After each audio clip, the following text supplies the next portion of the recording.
Hey everybody, how you doing? Doug Barry here, BR Coalition. Appreciate you being with me. Let's get this ball rolling here. The reason we're doing this live is to announce that this is the last open that we're having for the BR Coalition membership for 2022, and wanted to offer this opportunity to answer any questions for anybody out there who might have any questions about joining, what it's like to be in the BR Coalition, what it means, what it takes to be part of it, and just exactly what it's all about. So we're going to run this for just a little while here. We'll answer any questions that might come in, and want to encourage you to go out to brcoalition.com and get yourself a good look at what the BR Coalition is all about. Before we get into that, though, let's look at what's going on in the world right now. Maybe you've heard that we've got issues with possibility of diesel shortage coming very soon. It's been in short supply in certain areas around the country already. And we've also got talk of this, of course, constant talk of the war expanding from Russia and Ukraine. Now, if you paid attention to the news lately, we kind of got caught off guard on this too. A couple days ago, Tuesday, they said that a missile was launched from Russia and hit in Poland. And what you found was that it turns out that it might not be that. Now, Ukraine is saying they didn't have anything to do with it. There are those saying that Ukraine did do it. President Zelensky saying other people need to get involved in this war. So you've got all these little propaganda type points going on out there right now. And it's really confusing, the issue, but it just speaks to the times that we're in. Now, we just had an election, obviously, here in the United States, and it didn't come out as some people hoped. There was some positive to it, but not like everybody thought there would be. And I think part of the reason we saw what we saw was a lot of people are just disillusioned. There's a lot of demoralized individuals out there right now. We've got this real heavy weight in our world, understandably, that is really shaking people up and really putting a lot of pressure on people. And a lot of people just don't have a lot of hope in the government. And why would we, with everything that's been going on from either side, either party? So, what we always try to do is with BR Coalition is we try to encourage people, no matter what, to not put all your eggs in the basket of politics, of government, because that is not necessarily where we're going to find our help. We can get some help there. We should fight for it, try for it, because it is important. The governance of a society is critically important. So you can't blow it off. You got to pay attention to it, but not put all your weight in it and all your faith in the world's going to change if we just elect different people. They can help. There's no question about it. Absolutely. Because we can see what can happen when you elect the wrong people. You elect the wrong people and you get some of the mess that we're in right now and the perpetuating of that mess.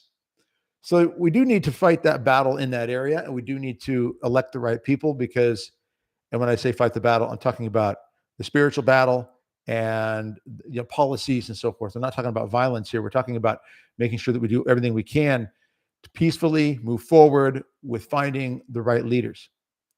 But we see a lot of things happening in the country, around the world, that are shaking people up a lot. What we try to do at BR Coalition is help people focus on being better prepared, body, mind, and soul. Spiritually, naturally, be better prepared for whatever God may allow to come our way, and do everything that we can to make sure that we're taking the steps on a daily basis, in fact, to be spiritually and physically prepared. Spiritually, obviously, we want to have a prayer life, a sacramental life. We want to be close to God every day. We want to be turning to God in prayer and doing everything that we can to really make sure that He's the center of our life. But on a natural level, we need to be ready too. Need to be taking steps, just as we should take steps to take care of our health, because the body is a temple of the Holy Spirit. We want to maintain that temple. Just like you would take care of your house. If my roof was leaking, I'd get somebody to fix the roof, or I'd fix it myself. If the furnace goes out in the wintertime, I'd get the furnace fixed. If I got broken windows, I'm not just going to live with broken windows, meaning glass is broken, cold air is blowing through, or shards of glass laying on the floor. I'm going to get the window fixed. I'm going to maintain the house. Body is a temple of the Holy Spirit. Not just a house, it's a temple of the Holy Spirit. So maintaining the temple, taking care of the body, is really a pretty important thing.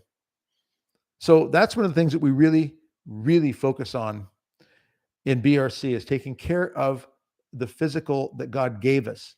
Paragraph 2288 in the Catechism talks about life and health being precious gifts from God, and that we actually have a moral responsibility to take reasonable care of both. We're supposed to take reasonable care of our life. What do you mean by reasonable care? Well, we should be trying to preserve it. We don't want to give in to things like, ridiculousness of and the sinfulness of euthanasia and things like that. We want to focus on taking care of our health and our life. So these are things that we do in BR Coalition. So again, this is just a short live.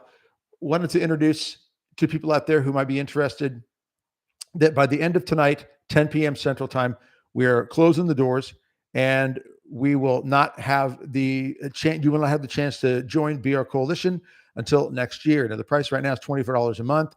It's a monthly online training membership, $24 a month. It's going to go up. It's going to double later on next year. We've got a whole host of things that we're revamping and gearing up for. If you sign up now at the 24-month, that will remain your price nonstop even into the future, even when the price does go up. So it is a good time right now to get in on this before the end of the year. This is the last open that we're having this year. We only open for about a week to 8 days, 10 days max, twice a year. And so the next one will come probably sometime late spring, give or take, mid-spring, late spring. And again, the price is going to double by then. We want to give the opportunity now to get involved in it. Really what BR Coalition is all about, again, is monthly online training to help people be better prepared. So what we offer is every month we put out a training video, and it comes also with a manual. You can print the manual out. A lot of people like to print it out so they can have a hard copy of it and they can go through it, make notes on it, whatever they like to do. The training video addresses always something physical and something spiritual, so that we're covering, both pieces of where we are as human beings, as created by God. And then what we do is we also offer some bonus pieces now and then that come out. We also do 2 lives a month, and the lives are where we offer people to join us, and we'll get, several hundred people, few hundred people easily come through a live any given night, and they'll get on for a while. They offer in the chat box their thoughts, comments. It's a good family interaction. A lot of people interacting with each other, and they're from all over the place. We have them throughout the United States, some in Canada.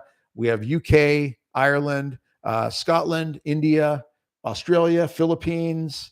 But I can't think all the places. It's been amazing. Puerto Rico, all these different places around the world, people have joined us. And so you've got family that come together. Something in the platform that we use called Circle Community. It's kind of like Facebook, but better because it's completely uncensored. And we monitor, make sure everything is, of course, polite and correct, that there's nothing foul in there, but there isn't, because all the members that join the Battle Ready Coalition, the BR Coalition, are very much on board with like-mindedness to really want to grow in their faith and get in better shape and be better prepared for the things that are coming in the world. So you have the Circle Community where people get a chance to interact. We have 2 lives a month where people can interact. We pray a rosary in one of those lives, and the other live of the month, we pray a chaplet of divine mercy. And so we have a lot of time. We pray together, we talk together, we encourage, and we teach. We go through all kinds of things. We address things such as, spiritual matters that are going on. People will sometimes ask for prayers in the live events, but we talk about natural things as well. Everything from physical matters like self-defense, how to train, get in better shape, general health issues, nothing over the top, something really, it's something for everybody. And it's very entry level, down to earth in a lot of cases. But then we also offer more. We can go advanced as well on this stuff. We will address things such as how to store food, water, how to prepare, prepping, yes, to be ready for food crises that are out there, food shortages. We just had a baby formula shortage earlier in the summer, really shook a lot of people up, rightfully so. And it looked like a lot of manipulation was going on with that. A lot of shelves are empty in grocery stores in various places. Just this shelf here, half a shelf here, people getting used to it. And then we're told by some in the government in particular that we should be okay with that. So we see these things happening. We want to help people be better prepared. We want to help people not panic. A lot of people get anxious and they'll panic over things like this, and we want that to not be the case. So we really want to encourage people through Be Our Coalition to take the steps necessary to be better prepared, and to do that by moving forward now with a plan of action that will actually get you evaluating your situation, assessing what you have, gathering the things that you need based on what you've evaluated and assessed with your plan, and then moving forward with that, training with that equipment, those pieces of the puzzle. And then also a key thing is building community. We're really big on encouraging you to build community with one another. And this is something a lot of people don't do, and we really need to be doing it more. Building the friendships and the relationships with other people in the areas of food, water, shelter, medical needs, defense needs. Some people scratch their head and wonder, well, what do you mean by that? How do we do that? But there are groups out there that are actually doing this and have chapters around the country where they get together. They have meetings once a month, maybe, or every couple of weeks. They have websites, they have Facebook community pages, all of these sorts of things. We do this through our Teachable platform and through the Circle community when you sign up for this. And it encourages people and teaches people how to have the conversations with others, so you can start sitting down and saying, hey, if a crisis hits, the power grid goes down, if we have major food shortages, what would we do? How would we have each other's back? How would we take care of each other? So Be Our Coalition is an opportunity to do that. And not only do you get the training, physical, spiritual training, talking about, how do we grow better in body, mind, and soul? How do we become better prepared? How do we also learn how to have conversations with other people to build community, to help people, again, be better prepared? So what I'd like you to do is check out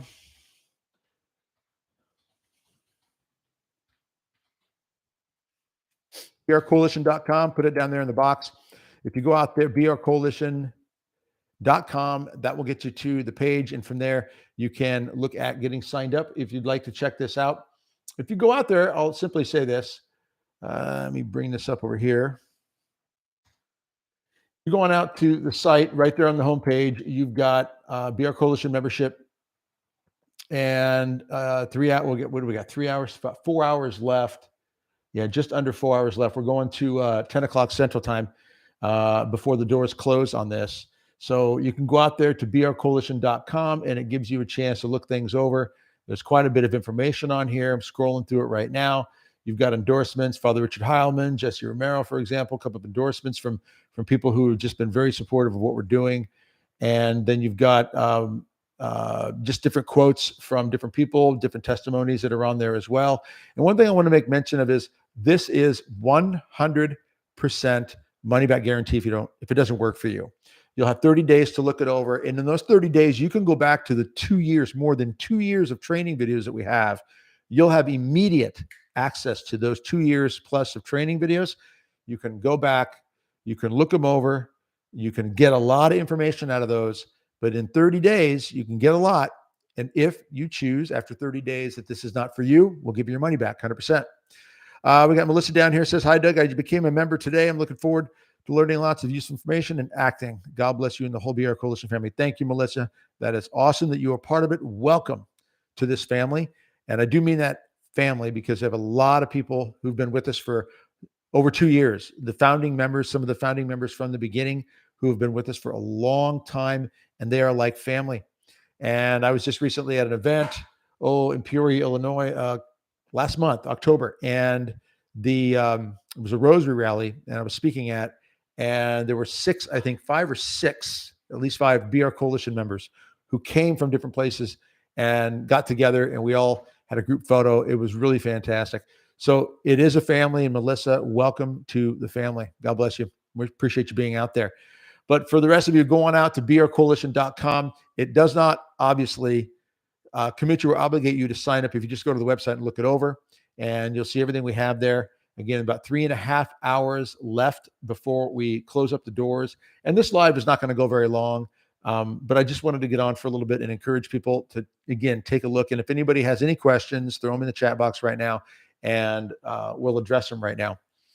$24 a month is what it is right now. If you pay for a year and you do the whole thing in one lump sum, it's $240. So you'll save 2 months. You'll get 2 months free basically with that. if you do the 1 year full payment. So 24 a month or 240 for a year saves you 2 months worth on that. This is again one of those situations or one of those types of programs, I will say, that is so unique. And what I mean by that is, I don't know any other Catholic organization or movement out there that's addressing the physical aspect of preparation along with the spiritual. We do need to prepare spiritually 24/7, 365 days a year. That is the primary thing we should focus on. Okay. But we need to realize that there's a physical aspect to who we are. And in the Catholic community, I see very few, if anybody, really out there focusing on the combination of the body, mind, and soul, that there is a union between all that God has created us like, and we do need to respond to that and take care of body, mind, and soul, because they're all gifts that God gave us. Let's see. A9 asks, can one participate on their own schedule, or are we committing to your schedule? Nope. A9, you are not committing to our schedule. The training video will come out to you once a month, comes out usually within the first week and a half of every month. And then the manual comes out right after that, usually within a day or two of the training video. You can print the manual off. You can watch the video whenever you want. The lives are out there twice a month. We usually do them on Thursdays. The next live is going to be Tuesday, because right now I would normally be doing a live for BR Coalition, but we're doing this live here for the general public because it is the last day of the open. But the next live will be Tuesday. So Melissa and A9, Melissa, you're signed up. You're ready to go. A9, if you sign up, you'll be able to jump on board on Tuesday with the first live for yourselves, for you guys. But it is entirely up to you how you work through the video and the training manual. People look at them at their own pace. I know some people who they'll take part in about 10, 15, 25% of what we offer. And then there are some who go 100% and everything in between. But it's at your pace. There's no schedule other than the lives, if you want to be part of the lives. But the great thing is the lives are recorded and they are posted within the day, usually day and a half on the platform. It's called Teachable. And on that platform, you'll be able to go out anytime you want and look at the lives that we do. And the lives, again, there are a lot of interaction with people in the chat box, questions about solar battery stations. That's one that comes up, or things like even what are good lanterns to have in case of a crisis. Flashlights. I'm big on the flashlight. I always keep these with me. Carry this flashlight with me all the time. I'm big on having an emergency flashlight close by at all times. So this is in my pocket pretty much all the time. And at night, it's sitting right next to the bed. So we talk about these types of things. We give you advice. We give you product ideas so you can not have to spend a lot of time figuring these things out. You know, when we started doing prepping work, probably 12, 15 years ago, and I've been talking about this sort of thing for 30 plus years, but we really started focusing on actual communicating and conveying messages on what to actually get about a dozen or so years ago. And, you know, we saw people out there wanting to know what to do. And so we started doing the research ourselves, started looking into things, started using them, testing them, you know, just basically living with them. And like I do with this flashlight all the time, this has been through a lot. You can tell it's a little worn. Okay. It's got a rechargeable battery in it. Really nice to have. It's 500 lumen. Double tap as a strobe, triple tap, and you got a low beam. And we've got other flashlights, other products, water filters, to, again, solar battery stations, solar panels, how to store food, how to store water, all types of things. And in addition to that, we talk about the importance of the spiritual life, of praying that daily rosary, making sure we are growing in a devotion to the Blessed Mother, doing what we can, learning how powerful fasting is. Yes, for the health of your body, but really more importantly for the spiritual side of who we are. So we address all of it in BR Coalition, body, mind, and soul. We address all of it. We've got a counter, 3 hours, 31 minutes left before we close the doors. So we want people to really at least go out, take a look at the website, brcoalition.com, and really consider prayerfully if this is something that might work for you. One thing I like to make mention of too is everything that we do here is in line with church teaching. There's nothing that we do that in any way contradicts what the church teaches. So I really want to emphasize that, because I think a lot of people get concerned that we're going off, on a tangent somewhere, and it's not necessarily what God would want or what the church would teach. And that just isn't the case. Everything we focus on is in line with church teaching. As I mentioned before, paragraph 2288 in the Catechism, that talks about life and health being precious gifts from God, and the importance of us doing all we can to take care of them, at least reasonably take good care of the gifts that God gave us. And we have been given great gifts in our health, in our life. And it's important that we do what we can when it comes to making sure that we are really putting into practice daily how we can preserve these things and do good things with them. Let's see, we got here. Albie and Angela says, I have missed you. Well, it's good to have you here, Albie. I'm not sure where you've seen us in the past, but I appreciate you being with us tonight.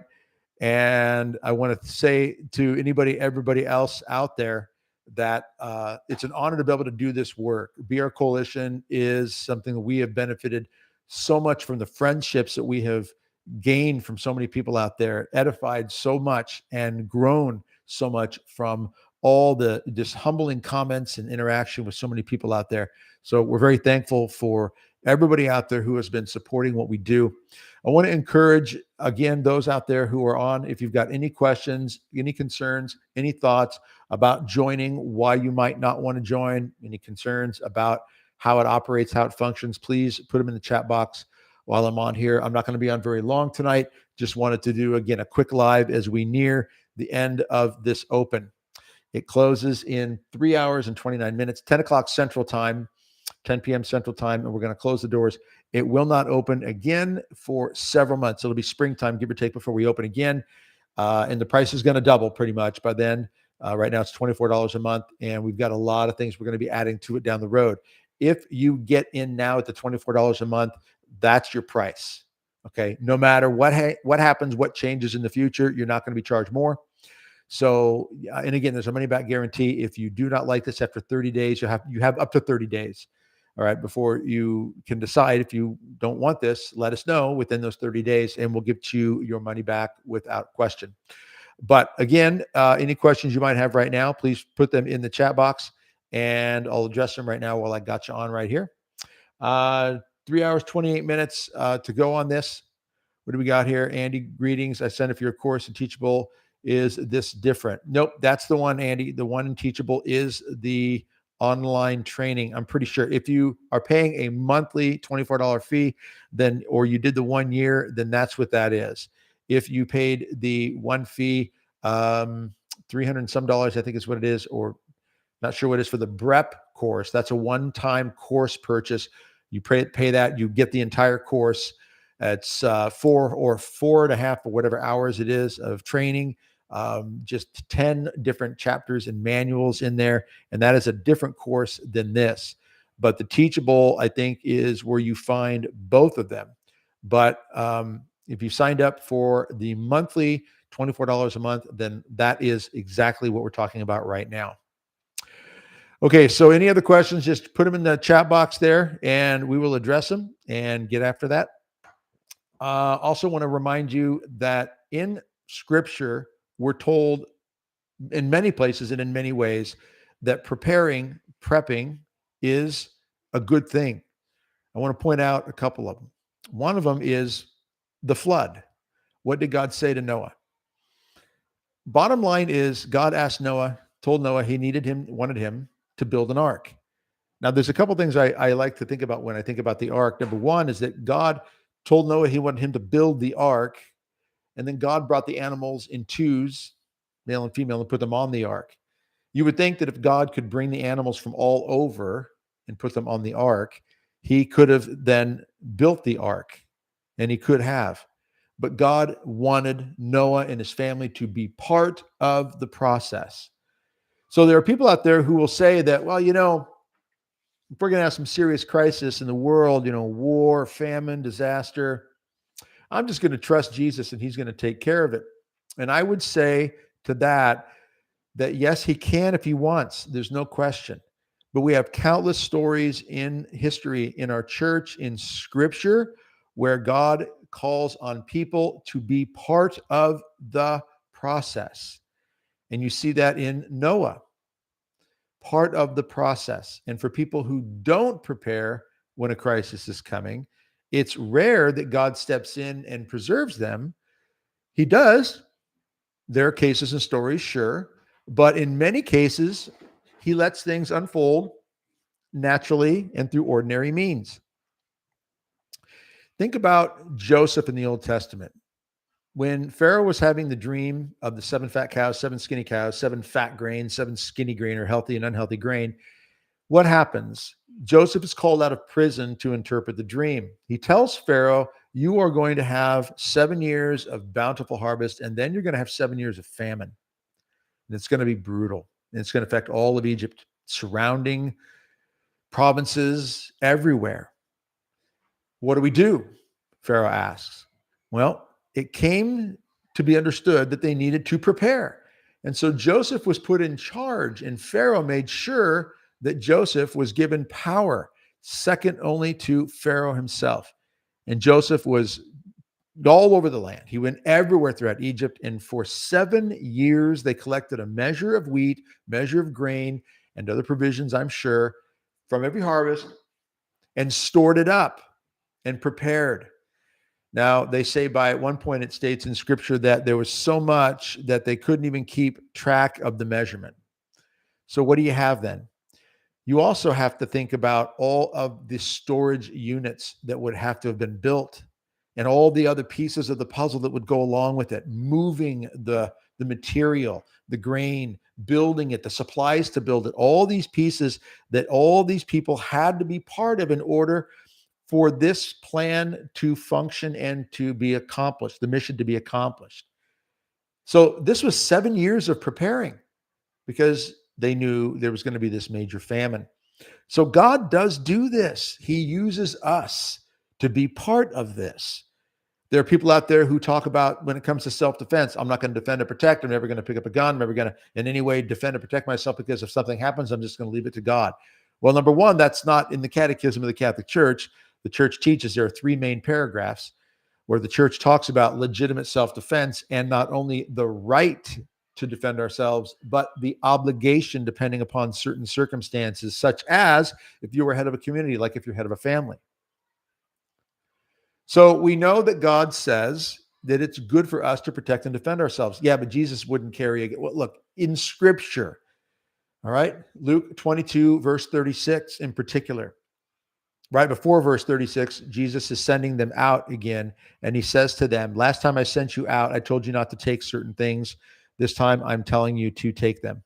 I'm telling you to take a bag, take a purse, which would imply some sort of money for exchanging. The bag would be, I don't know, provisions, things that you might need in a bag. In other words, prepare to take things with you. Like we do when we go on a trip or vacation, we prepare, right? And then he says this in verse 36 of chapter 22, Luke 22:36. If you do not have a sword, sell your cloak and buy one. Peter eventually makes a comment that they have 2 swords, and Jesus says 2 is enough. But Jesus does say, sell your cloak and buy a sword if you don't have one. So scripture speaks Noah, Joseph of the Noah and Joseph of the Old Testament. That's just a couple verses, a couple examples right there. And then you've got Jesus talking about having a sword. Jesus knows what a sword is for. So having protection and defense, it's in the teachings of the church. It's in the history of our church. We've had holy men, women who have fought physical battles. Joan of Arc led men in battle. It's not wrong to defend and protect ourselves. A lot of people have gone belly up soft when it comes to this sort of thing. They just don't take the time to do anything to prepare to protect and defend themselves. They don't protect and defend those that God has entrusted to their care. I can tell you, I've spoken at men's conferences and Marian conferences and Eucharistic conferences and congresses all over the country for 30 plus years. I've talked about self-defense repeatedly. I've been kicked out of some places for talking about it, I'm sure. I can tell, well, I know there's some places I'm kicked out of, but that's because the people didn't like that I talked about the Blessed Mother, Our Lady of Fatima in particular. But I can tell you that in so many, dozens and dozens of individual conversations with people, I've heard so many times that many, many, many men and women have absolutely no idea what they would do. They have no plan to protect and defend. They don't do anything. They don't train. They don't prepare. They don't understand any idea of how to fight, protect, defend. They don't take steps to even secure their home better from someone who might try to invade in the home.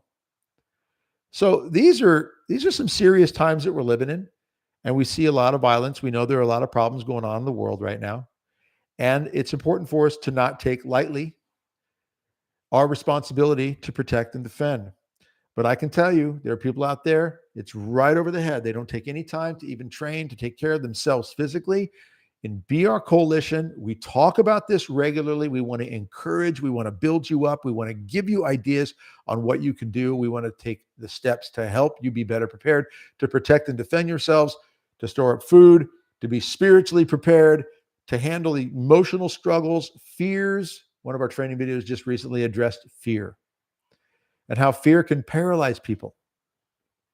God doesn't want us paralyzed by fear. So we address that in the training video. We want to encourage you to be ready to go, no matter what God calls. Be ready to go if God calls you to the day that you die. Be ready to stand before God. How do we do that? Be in the state of grace. How do we fight that fight along the way so that we are prepared and are in the state of grace when we die? So these are all pieces of the puzzle. And again, any questions or concerns that you have about why you might not want to sign up, or you're thinking about it, but you're not sure about it, please go ahead and just jump in the chat box there and drop them in. I'm not going to be on much longer here because I want to make sure that you all have a chance to go on out to that website, brcoalition.com. And right there on the homepage, I'm right here at it right now, brcoalition.com. It gets you the BR Coalition membership. And it talks about what it is to progress spiritually and physically day to day. And how do we do that? And we can do that. We all can do that. But there are, again, steps we have to take. And the first step is we have to acknowledge we need to keep moving. We need to keep working on it. You know, it's funny when it comes to health. Some people will say when it comes to health that, they're not going to exercise. They don't want to do anything about it. They're out of shape, overweight. And I understand the struggles with those things. I do. Then a doctor looks at him and says, if you don't change your life, you've got 6 months or a year, you could be dead. Your cholesterol level's high. You've got type 2 diabetes, which is reversible. Type 2 diabetes is reversible. Other health problems out there can be improved or reversed or healed based on really changing up your diet and getting some good, consistent exercise. They work hand in hand. But a lot of people don't want to take that step until maybe a doctor looks at them and says, hey, you know what?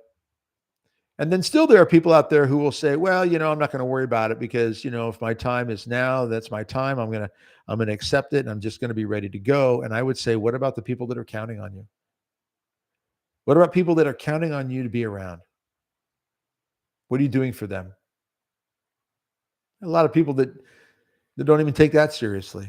So BR Coalition is an opportunity to really give you encouragement and give you an opportunity with family, the coalition family, to get together and support each other, pray for each other. We pray together again. We have 2 lives a month, live events like this. They're on Thursdays. If you miss the live, you can go out to the Teachable platform that we operate through, and everything is recorded. Everything is recorded. In fact, as I've said, when you sign up membership, you will have access like that to more than 2 years of training videos. That's a lot of information out there. Manuals, training videos, and lives. You can dive into 10% of it. You can dive into 50% of it. You can dive into 100% of it. And it's all at your schedule, your pace, your leisure, your time. Now, we don't have checkbooks and things, we don't have books and, tests that you have to, we don't do that. That's not what the online training is. It's the training video, which is around 25 minutes, 30 minutes max normally a month, and one of those a month. And then there's a manual that comes with it. You can print the manual out, and that gives you access to be able to write things down, do what you want, keep track of things any way you want. But this is, again, something that I can tell you is has been a tremendous help for a lot of people. We've heard amazing comments from people all over the country and outside the country. Stephanie is saying, is membership meant to be for a period of time? Is the material constantly being refreshed, or training is done once all material has been reviewed? It goes on and on and on. There's something new every month, a new topic every month. There is some overlap, meaning 1 month we're going to deal with self-defense, and then, a couple months later, we'll deal with something that is of self-defense that might be similar to what we did before, but builds on it. But we continue to build and hit things from different angles and different perspectives so that you will have a chance to grow no matter what. But it's an ongoing training. There are always things we can do. There is so much out there. The richness of our Catholic faith is so deep, so amazing that there's just so much we can dig into, and that's what we're doing. So we'll pick a topic, and we'll like the one video recently was on fear. That's it. 15, 20 minutes of the video was simply 15 minutes was on how do we overcome fear, things we need to look at, some scripture things to consider. How do we work on certain things? What fear is keeping us from doing? When is it healthy fear? When is it unhealthy fear? Because I do believe there's healthy fear out there. The healthy fear that motivates you to get something done, like when a doctor looks at you and says, you're going to die of a heart attack because your cholesterol is so high, the plaque in your veins is terrible. You might have 6 months, you've got to make some changes in your life. There's a healthy fear there. There's a healthy fear when you, as a parent, your child's about to run into the street. And what do? You raise your voice to him, Jimmy, get out of the road. You don't coddle them at that moment. You might have to yell at them to wake them up, make them a little fearful so they don't die. So there's a healthy fear that can motivate us, just kind of like the healthy fear of dying in the state of unrepentant mortal sin. If we're staying in mortal sin because we don't love God, we don't really care, then hopefully we get out of mortal sin because we fear going to hell and being away from God for all eternity. And even if not being close to God for all eternity doesn't bother someone, maybe the fear of eternal punishment will bother them enough to move away from sin. This is a natural sort of thing. That's how we function. So we address this in one video. We break down fear. Then what steps can we take to overcome fear? What can we do to get past it and not be paralyzed by it? So that's one of the things that we address. And so, to answer the question, it goes on. It goes on and on. We don't have a set amount of time and then that's it. It's every month something new is coming up. Now, some people will go for a while and then they'll cancel their membership because they've had enough of what we offer. They feel like they've absorbed enough from it, learned enough from it, and they're good with that. And that's perfectly fine. There are some who have done that and then they come back later because they missed this. Get this. The number one thing most people say they miss when they leave, the community. To know that they can get into the Teachable platform, go out to Circle community, and it's kind of like Facebook, and they interact with each other there, and they support each other, pray for each other. It really is amazing. So that's one of the main things people say they miss when they do leave. And that is the number one thing people say they like about BR Coalition is the community part of it. So again, I can only tell you after just over 2 years of doing this through BR Coalition, and I've been doing this work for 30, let me see. I counted it up. It's going to be 40 years pretty soon. I started when I was 18. I'm almost 58. And I can tell you in 40 years, I started with CCD, Wednesday night CCD classes, helping out my mom at church. And it grew from there and eventually started to run a youth group. Priest put me in, my wife in charge of the youth group at our parish. And then from there, I got asked to speak in a school classroom or another classroom, another school here, another retreat here, and then eventually kept growing. And now I've been to 48 states. I don't think I've spoken in Idaho and Connecticut. Idaho, why? They just haven't invited me. Get it? Idaho, why? Anyway. So yes, and I've been all over the country, all over the other parts of the world as well, and all that. In all that time, I can tell you, really, one of the number one things that people long for is community. They want to know they're not alone. They want to know that there are people out there who have their back. Yes, Canada too. I've been to Canada, and we have many members from Canada, Stephanie. We do. A lot of members from Canada, and I've been to Canada many times. D. Sumner says, hello, Doug. I'm currently a seminarian and am interested in joining the membership, but given my current state in life, I do not have the means to. Is there a reduced rate? Thank you and God bless. If you're a seminarian, send us an email. We do have some scholarship support that come from some people for certain cases. So yeah, D. Sumner, send an email to us through the website, brcoalition.com, and we'll look at the situation and see what we can do. We'd love to help if we can, absolutely. So yes, go to brcoalition.com and just send us an email and we'll look into that without doubt. So, and God bless you for being in the seminary. I know it's quite a journey that I'm sure you're on. You're welcome very much. Thank you. You're welcome. But yeah, this is the type of program that, again, community has been the number one piece of it that people say they love and they really appreciate from it. And it's been one of those things that also helps people on a natural level with everything from helping people appreciate defensive measures to protect yourself, food, water, shelter, medical, these types of things in case you find yourself in a crisis of some sort, whether it's a natural disaster or worse. Think of defensive matters. We see situations constantly now in the news, where crime is, increasing in certain areas, and it's not fear mongering. People say, well, I don't want to live in fear. It's not fear to train to protect yourself. You're walking through a parking lot or your loved ones, right? If you're walking through a parking lot, you don't have any idea what you would do if somebody grabbed you. Right away, some people would say, oh, I'll just let him kill me, then I'll die a martyr. Martyrdom is not about just someone who wants to kill you, killing you, and you letting that happen. That doesn't necessarily constitute martyrdom. Okay, you have to understand that there was a priest in France who was murdered during Mass. He was celebrating Mass, and a Muslim broke in and came into church during Mass. It was a daily Mass. And tried to behead him, literally tried to cut his head off. So the priest dies. Right away, people said, well, he's a martyr. And probably, but Pope Benedict XVI chimed in at that point and spoke about what is required for martyrdom.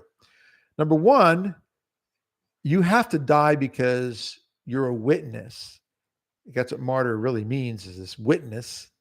And the person killing you hates the faith and hates and despises the fact that you are an example of it. And so the murder is not, or the killing of you, or is not because they just were mean, but the killing of you is because you're a Christian and they want to do away with you because of that. So in the case of the priest, that might have been, but we also don't know if they don't know for sure why the individual did it, then they can't make that determination right off the bat. The second thing that absolutely has to be there is you have to have no way to get out of the situation and know where to go. So you can't just say, okay, I'm just going to walk into a situation where someone wants to kill me and I'm going to let them do it, because our natural inclination is to defend and protect ourselves. And I can prove this to you. If someone out there is thinking, oh no, I just wouldn't do it. In most cases, you're going to do something. If someone's choking you, you're not just going to sit there and let them do it. You're going to grab their wrists instinctively. You're going to want to pull those hands off your neck. That's just something that's instinctive. Here's how I can prove it to you, though. If someone held your head underwater, what would you do? You would do everything, fight like crazy to get those hands off your head and get your head out of that water so you can breathe. It's been said that the amygdala gland, which is about the size of a thumb, two of them right there, kind of, you put a line like right through here and right through here, base of the brain is roughly where they are on each side. That amygdala gland is the fight or flight gland, and that baby is built by God to give us that, I got to get out of here. I got to protect myself. I got to defend myself. It's there. God put it there. St. John Paul II said, we have all been given an indomitable human spirit. We don't want to be dominated by sin or by man. No one wants to be oppressed by tyrants. So the idea that people just don't think they need to learn to defend and protect themselves because, oh, I'm just going to go ahead and die that perfect death, is not necessarily accurate to the design that God has created us by. So we have to be thinking to ourselves, what do I know if I have to protect myself or my kids? If you're a father or mother, what mother out there or father would see your kids being attacked and not get in there and do something? Women right away, oh, mama bear's coming out. And for dads, that lion should come out to protect and defend those that God has entrusted to your care. However, if we don't know what to do, that puts us in really a bad situation. We want to teach you these things. Basic self-defense, basic stuff that helps you understand how to protect yourself, how to protect in a posture that can diffuse the situation with your hands like this. If I'm like this says to the bad guy, I'm ready to fight. Even if I got to defend myself, I got to defend. But if I'm like this, hey, relax, pal, calm down. This can psychologically help diffuse the situation, not look so threatening. And if someone's filming it, which we got to consider, right? You show that to a judge can say, oh, this person was trying to calm it down. But I can strike with the palm, I can rake with the face, I can eye gouge, I can throat punch, I can drive a forearm into the neck area. I mean, there's a lot that can be done from this posture. So we talk about this and work on these things in BR Coalition because we want people to understand that God has given us a right and at times an obligation to protect and defend ourselves and protect and defend those that he trusts to our care. And I would say that if I'm walking through a parking lot and I hear somebody screaming for help, a woman's being mugged or assaulted in some way, and I don't have even that gut in me to go over there and protect and defend and engage, do something, shout, scream, do something, learn how to fight so I can get in there and do that. If I don't have that in me, what kind of a man am I? So we got to be thinking about these things, especially in the world we're in right now, where a lot of people out there just do not take any of this stuff seriously. BR Coalition, this training, this online training, monthly training is about these types of things. Spiritually, the encouragement to pray that rosary daily. Why? Because Our Lady said this. We talk about the messages of Our Lady of Fatima, of Akita, Japan, where she warns us, the prophecies where she's warning us of the seriousness of our times. brcoalition.com. If you go out to that website, click the link, go on out to that website, type that in there, and go on out and take a look at it. Pray about it. $24 a month, money back guarantee. You've got 30 days. Within 30 days, if this isn't for you, you'll get every penny back without question. Okay. Oh, we got somebody here. I'll be in Angeles. I remember you at St. Francis in Lincoln. In the meantime, I've seen you when you did Radix, and you've changed, and God never has. To him be the glory. I watched you with Father Howman. Oh, that's awesome. Father Howman is a really, really good friend of mine. We do the U.S. Grace Force podcast together. Fantastic priest. In fact, he and I are going to see each other real soon at there's an awards banquet in Chicago. We're giving an award to Archbishop Corleone and Bishop Paprocki, I believe. And Father Howman and I get to be there because we do a radio show once a month for WSFI Catholic Radio out of Chicago. So we got invited to join. So we'll be in the dinner there, just kind of hanging out. So it's going to be good to hang out with him because I don't see him very often because we're just on camera. I'm in Texas and he's in Wisconsin. But Father Hyman is a great friend and major supporter of what we do with BR Coalition. He calls the BR Coalition the training arm of the U.S. Grace Force, which is fantastic. So he's been a tremendous help and support for us and just an excellent friend. So I want to say when it comes to what we offer for anybody who might have gotten on new, if you join the BR Coalition, it's a monthly online training. You'll get a video. It's about 25 to 30 minutes, maybe a month is all it is. So it's not very long. You can look at it at your leisure, at your time. There's no pressure whenever you want to look at it. It is a really powerful way to take a monthly training at your pace. Watch the video, watch it several times if you want. There's a manual that comes out with the video within a day or two of the video all the time. You can keep it online or you can download it and print it off. Some people do that because they want to actually have tangible something in their hands. So you get the manual. We do 2 lives a month, kind of like this. And the lives basically address anything and everything that people want to talk about. Chat box opens up and people get rolling on it. We have quite an amazing family of people in BR Coalition. So I really want to encourage you to consider taking time to join the BR Coalition, 30-day money-back guarantee, $24 a month. Now, we do these opens twice a year. This is the last one for 2022. The next one will be in the spring, around the springtime, but the price is going to go up. It's going to double pretty much by then. What we are planning by then is going to be fantastic. We're revamping some things. We're stepping some things up.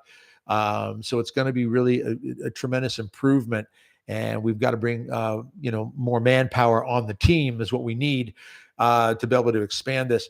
But what you sign up for now at $24 a month, that price stays the same for you.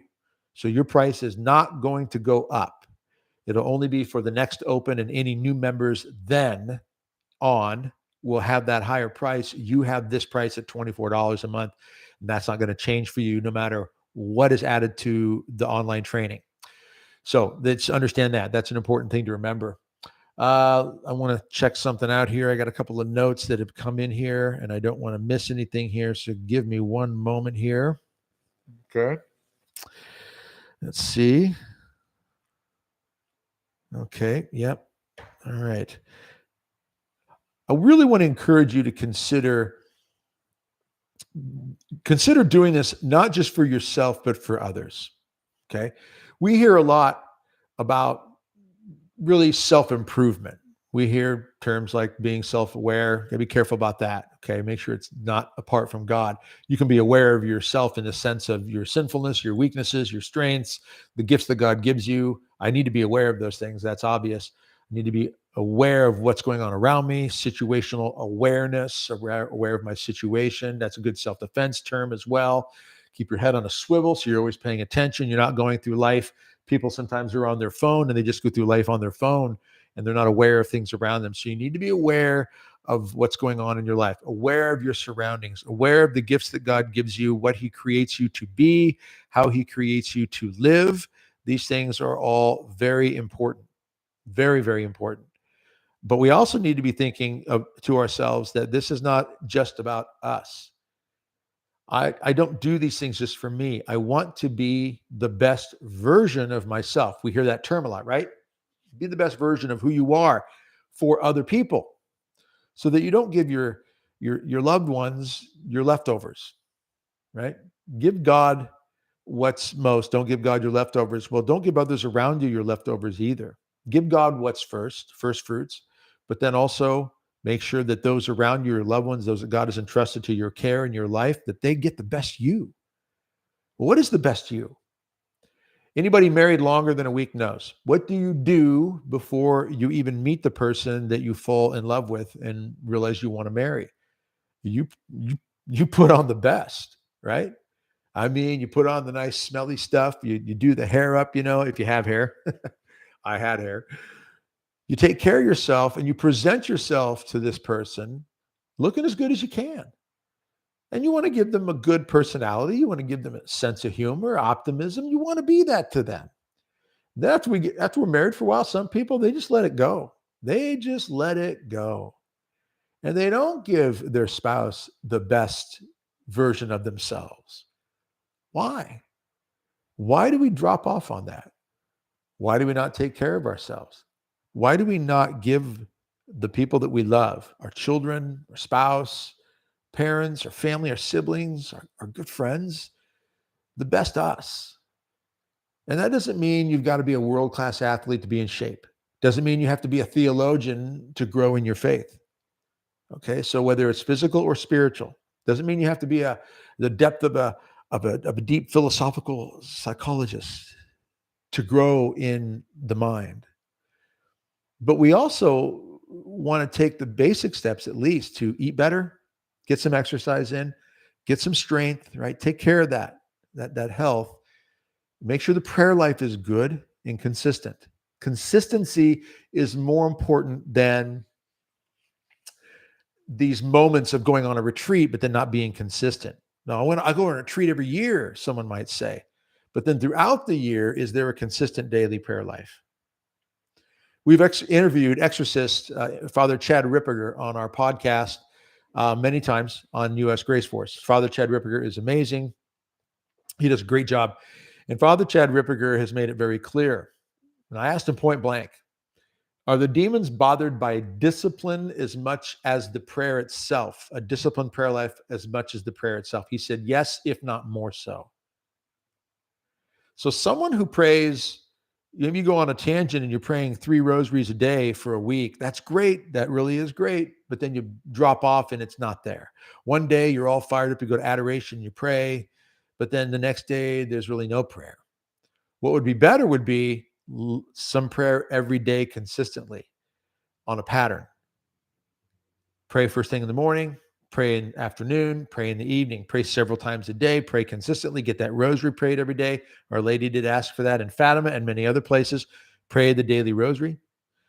But when we take the time to be consistent and disciplined in the prayer, what we do is we say to the demons, I'm in this fight and I'm a disciplined fighter. And we've heard this again from Father Chad Ripperger, Dan Schneider, who works with Father Ripperger, who is a former military, good friend of mine now. And this is a man who has been involved in several hundred prayer sessions, including exorcisms. Jesse Romero, same way, good friend of mine, also been involved in many prayer sessions and exorcisms. And they will both say the same thing, the consistency of the prayer. So building discipline is so important. Building discipline is so important. Stephanie said it right there. Persevere no matter how difficult. That's exactly right. And I love, what is it? Matthew. I'm going to double check this here because I don't want to get this wrong. I believe it's Matthew 20. Oh, I don't want to say yet. Make sure I get this.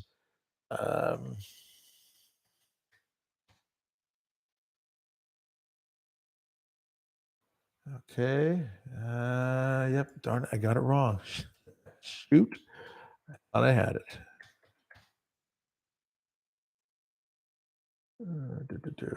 Oh, I forgot which one it was.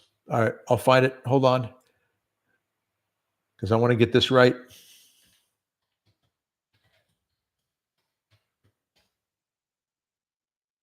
It is. Matthew, that was close. Matthew 24:13. I was looking 23:13. 24:13, Matthew 24:13. But those who persevere to the end will find salvation.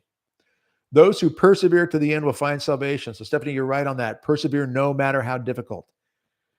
BR Coalition is all about that. That's one of the things we will encourage you constantly to do. Persevere no matter how difficult it is. Don't quit. The discipline, even when you fail. As a friend of mine said, I've spoken hundreds of times all over the country and outside the country. Used to travel for many years with my good friend Eric Jenis, amazing musician. And Eric would say when he would give talks in front of people, he would say, when it comes to praying and sin, pray ceaselessly, even in the sin. Pray before the sin, pray during the sin, pray after the sin. In other words, you're praying, you're trying not to sin, of course. You're trying not to, but pray and don't quit, no matter what. Persevere. The demons try to weaken us so that we are not that fighter.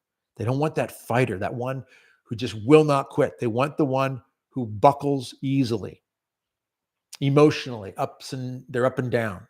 Emotionally, I'm ready to go. I'm fired up. And then a few days later, I don't feel like it. I'm just tired, and I just don't know why. I just don't have the confidence in prayer. All of us feel like we're hitting our head against the wall sometimes when we pray. We get that feeling sometimes like, where is God?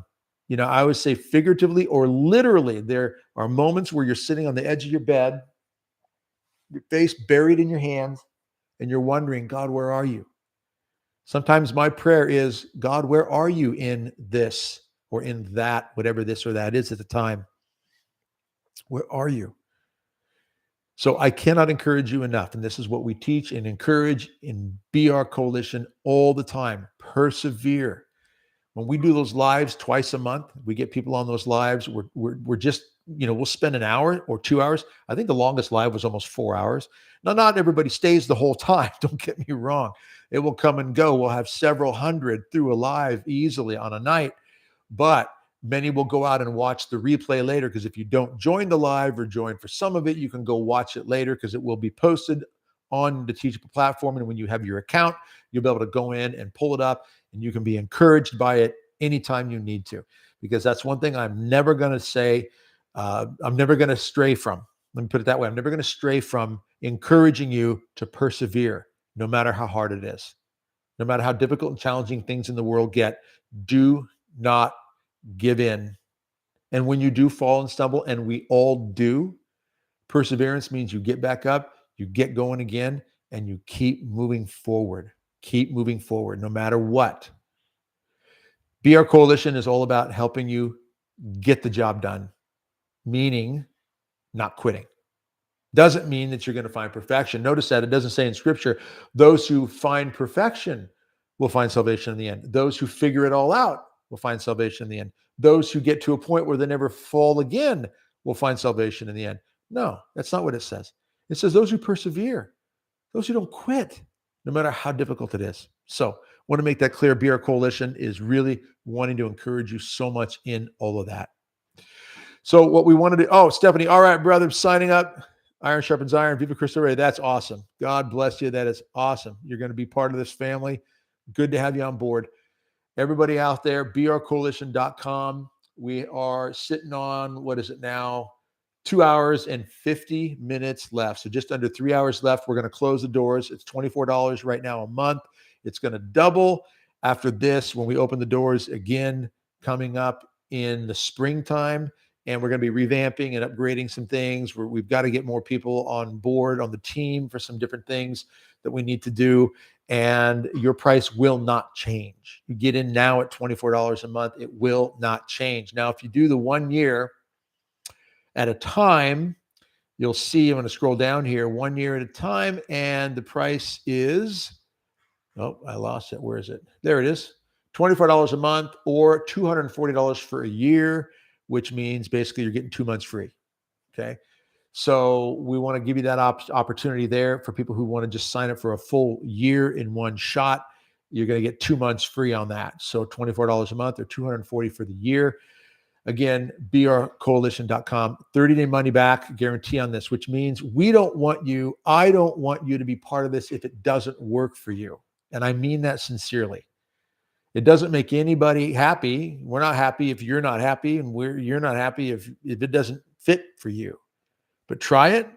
You got 30 days. You jump into it.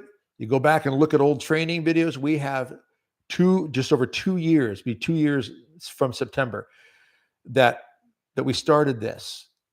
And you're going to have that many videos. You have, what was it, 26 videos or so to go back, 26, 27 videos to go back and look at any and all.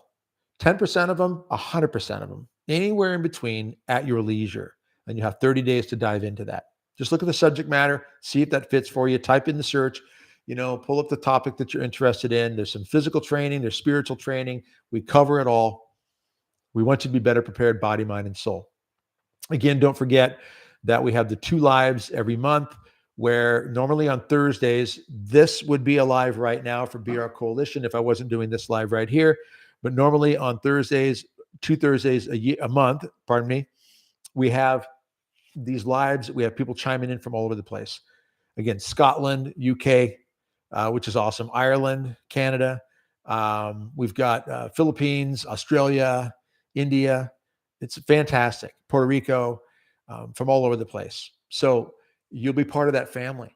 And you'll get a chance to hear from some of those people. And Sister Karen, I love her. She's in regularly. Sister Karen joins us. I love her wisdom, her input. And people will chime in and they'll have conversations back and forth in the chat box. And I'm off on the sidelines. That's great. I love it. They're interacting with each other. They're hanging out together.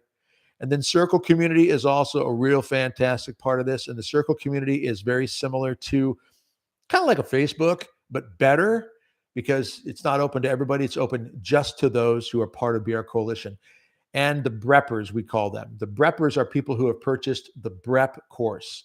The BREP course is Battle Ready Emergency Preparedness. And it's a 4 to 4.5 hour course.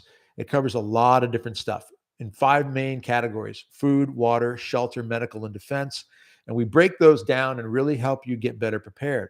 Everything from having a flashlight on you, and I'm a big fan of this. It could be used as a weapon. If I have to, hit somebody, pop them in the head, it's a good weapon there. It's mainly a good way to light things up. 2 taps and I got a strobe, 3 taps and I got a low beam. We talk about those things. We talk about good lanterns to have on hand in case you got a storm situation or a grid down situation. What are good lanterns, good quality ones? We talk about water filters. Here's a good one we talk about: storing water. If your water gets shut off for some reason and you have no drinkable water, do you have water stored up? Go back to what Joseph did in the Old Testament when Pharaoh had the dream. And in the dream, 7 fat cows, 7 skinny cows, and then 7 fat grain, 7 skinny grain. And the 7 skinny cows eat the fat cows, 7 unhealthy skinny grain eat the healthy grain. In both cases, they're still sick. He's talking about famine. Joseph explains to Pharaoh, you're going to have 7 years of bounty, and then you're going to have 7 years of famine, and it's going to be brutal. So what do? Pharaoh puts Joseph in charge. Joseph's power is second to Pharaoh only, and he is going all over Egypt. God takes Joseph, who was mistreated by his brothers, thrown in a well, sold into slavery, ends up in jail, is pulled before Pharaoh. Is this not God's sense of humor, by the way? Not towards Joseph. I'm sure Joseph wasn't crazy about being thrown in a well and then be thrown in prison. But this is God's way of saying to us, I can take anything and turn it and make good out of it. I can take anything, even being thrown in a well by your own family, being sold into slavery, being thrown in prison in Egypt. And pretty soon you're standing before Pharaoh, and then you're second in command to all of Egypt. And he's given a wife, Pharaoh's daughter, and he goes all around Egypt, and for 7 years they prep. So people who say, Christians out there who say, oh no, prepping is not, it's not trusting God. I'm not going to be a prepper. Then I'm not trusting God. You're not paying attention to Scripture and common sense in general. If you've got Thanksgiving coming up next week, you're going to prep for Thanksgiving, right? If you're going to have food, family, friends over, you're going to prep by going and getting things in advance so you can cook the food, have some extra. Don't know how many are coming for sure. Let's make sure everybody's covered. That's called preparation, prepping. If you knew a big storm was coming, a hurricane coming to your area, what would you do? You'd get water, backup power if you could, solar battery station maybe. That's preparing. That's called responsible. So Joseph does this in the Old Testament, and for 7 years he goes all over, and they prepare food and I'm sure water, wells and so forth. So are you preparing for water shortages if that happens? Just having some backup water. The human body needs at least about a gallon a day to be reasonably healthy. If you're active, you're going to need more. If you're pregnant, you're going to need more. If you're nursing a baby, you're going to need more to be just really healthy. The human body can go about 3 days without water and you can die. That's pretty serious. And we talk about this, BR Coalition. We go over this in the BREP course as well. And one of the things we talk about is storing water. And how do you store it? What kind of containers do you put it in that are better? And if you're going to store it long term, I love this right here. This is a brand name of an aerobic stabilized oxygen. This is ED Goodlow's aerobic stabilized oxygen. You put a few drops of that per gallon in your water. This keeps strange things from growing in it.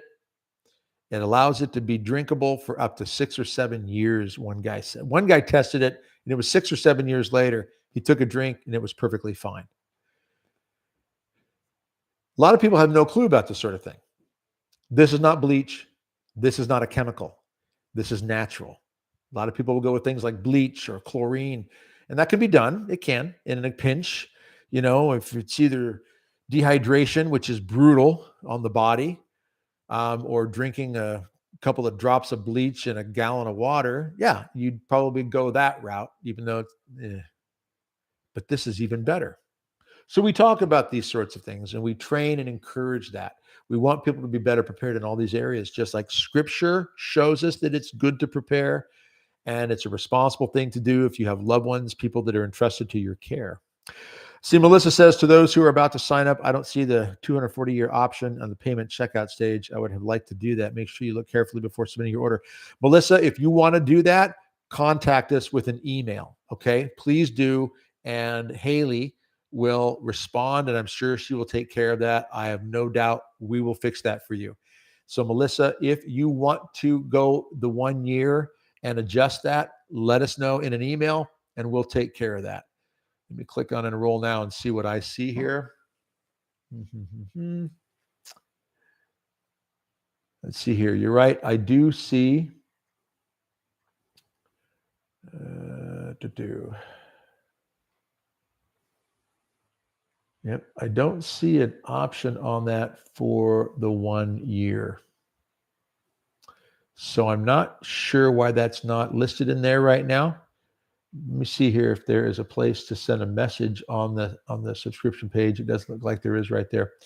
I would send an email to us right away. Let me do I'm going to send a quick text over to that group and see if we can get an answer on that.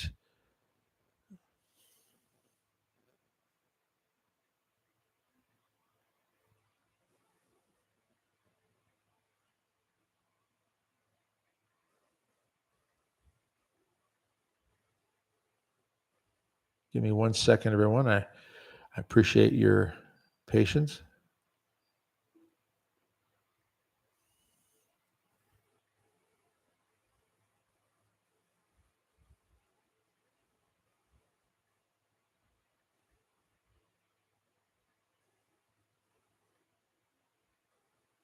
Okay. We'll see what answer we get back from there. But Melissa, yes. Okay, perfect. Yeah. Contact Haley in an email and we'll get that fixed for you. We definitely want to help you out with that. No problems there. But again, let's just go over this again. Scripture, we see it in Scripture. We even see Jesus again in Luke chapter 22, verse 36. If you don't have a sword, sell your cloak and buy one. This is when he's sending his disciples out again, and he tells them to take a bag. He tells them to take a purse or something to exchange money with so you can buy items that you need. In other words, he's telling them to be prepared. He's sending them on a journey and tells them to take things with them, including a sword. For defensive measures, you got to think because Jesus would know what a sword is. Okay. Okay. Let me see here.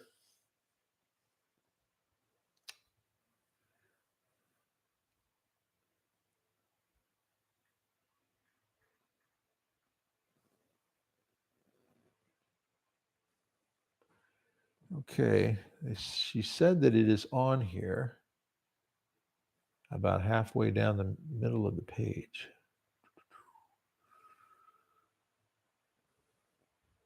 Unless she's talking about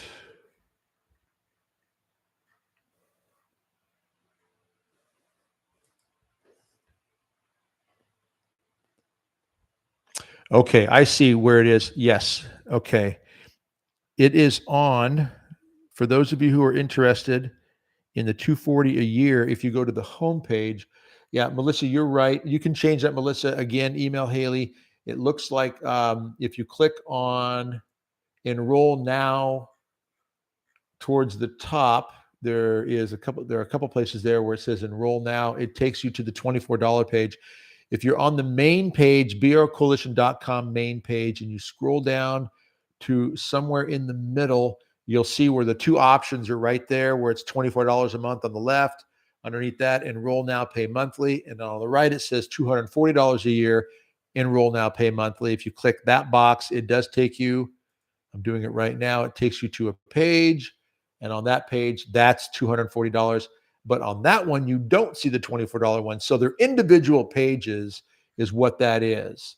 But it's not going to be a problem to fix that, to change that. So again, if you have signed up at 24 a month, anyone out there, and you do want it to be 240 for the year, email us and we'll get that corrected without a problem. Okay. I know we've done that in the past before for people, so it can be done without a problem. So again, we're talking about taking the steps to be better prepared, body, mind, and soul. We're talking about doing everything that we can to not ignore the reality of the times that we're in too. We need to make sure that we are taking the steps that actually say to those around us, we're considering that if there are problems in the world, if there's trouble out there, I'm ready. I want to be ready. I want you to be able to rely on me. See, one of the things I think about, as a husband and father is the responsibility that I have, even as a brother, as a friend to other people, as a member of my parish. I want people to count on me. Okay. When I'm at church, for example, I do some basic self-defense training We do it, we do a lot of it for the different churches that I've interacted with. So I'll do some basic church security stuff, and I will do a lot with regards to um, helping the individual person in the pew know what they're doing. We can have the guys at the door. I think that's very important. But I like the idea of having the individual person in the pew have an idea what they would do, not only in the church, but in a parking lot, at a grocery store, or a shopping mall, or in your own home, anywhere.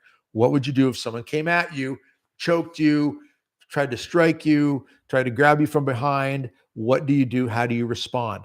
Do you have to be Bruce Lee or Chuck Norris to know how to fight back? Not at all. Can you do it if you're a 130-pound woman, a 115-pound woman, an 80-year-old woman, an 80-year-old man? Can you? Yes, you can. Can you turn the circumstances and gain the advantage and have a victory there to protect yourselves? Yes.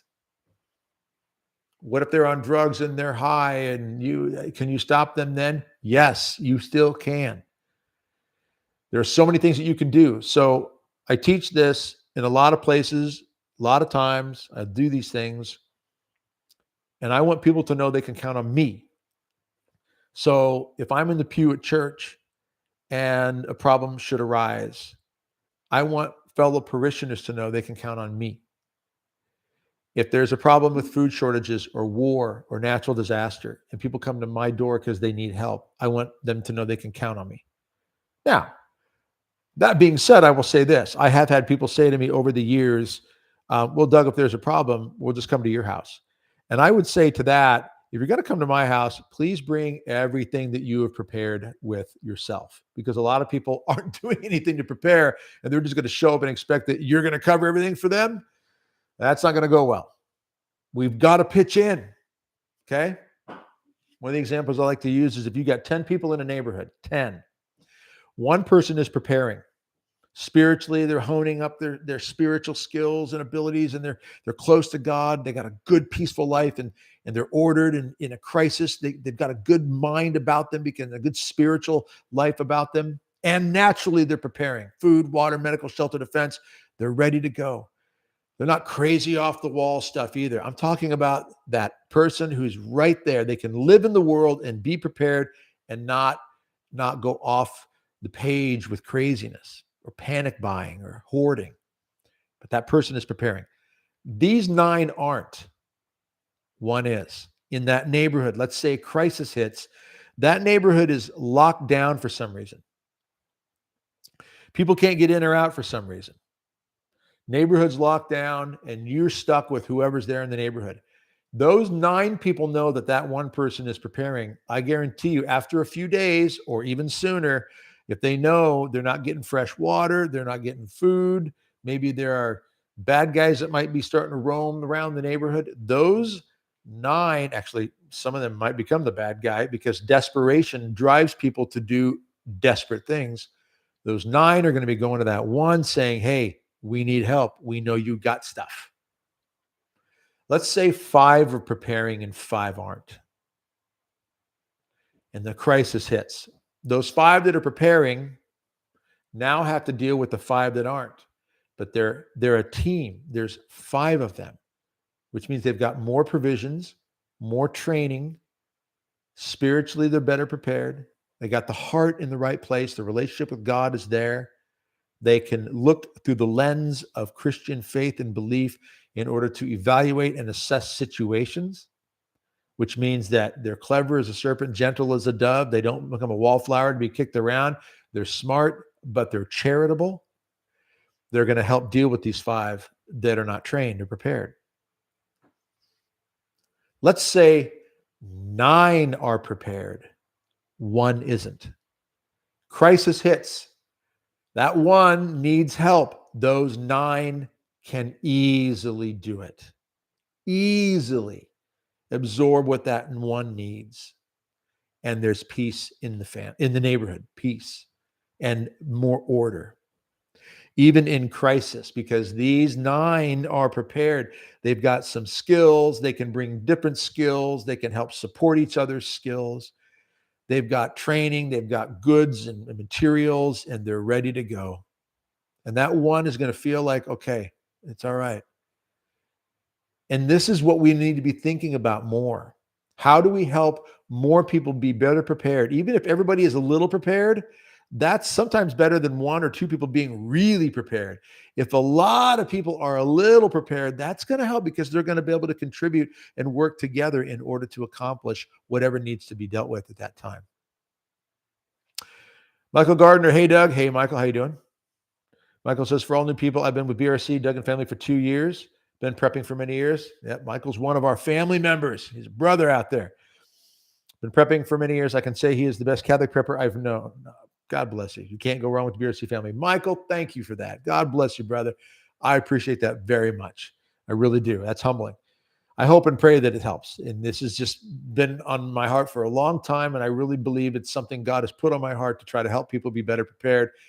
And so we do spend a lot of time. This is daily for us. And daily, whether I'm looking at news stories, things that are going on in the world to get a clue with the signs of the times, or whether we're looking at training issues or product and material things, solar battery stations, again, to flashlights, good ones, good lanterns. We got the big one, got the little one. Okay. These are great little lanterns. Streamlight is the brand. A lot of good ones out there. Some are really good.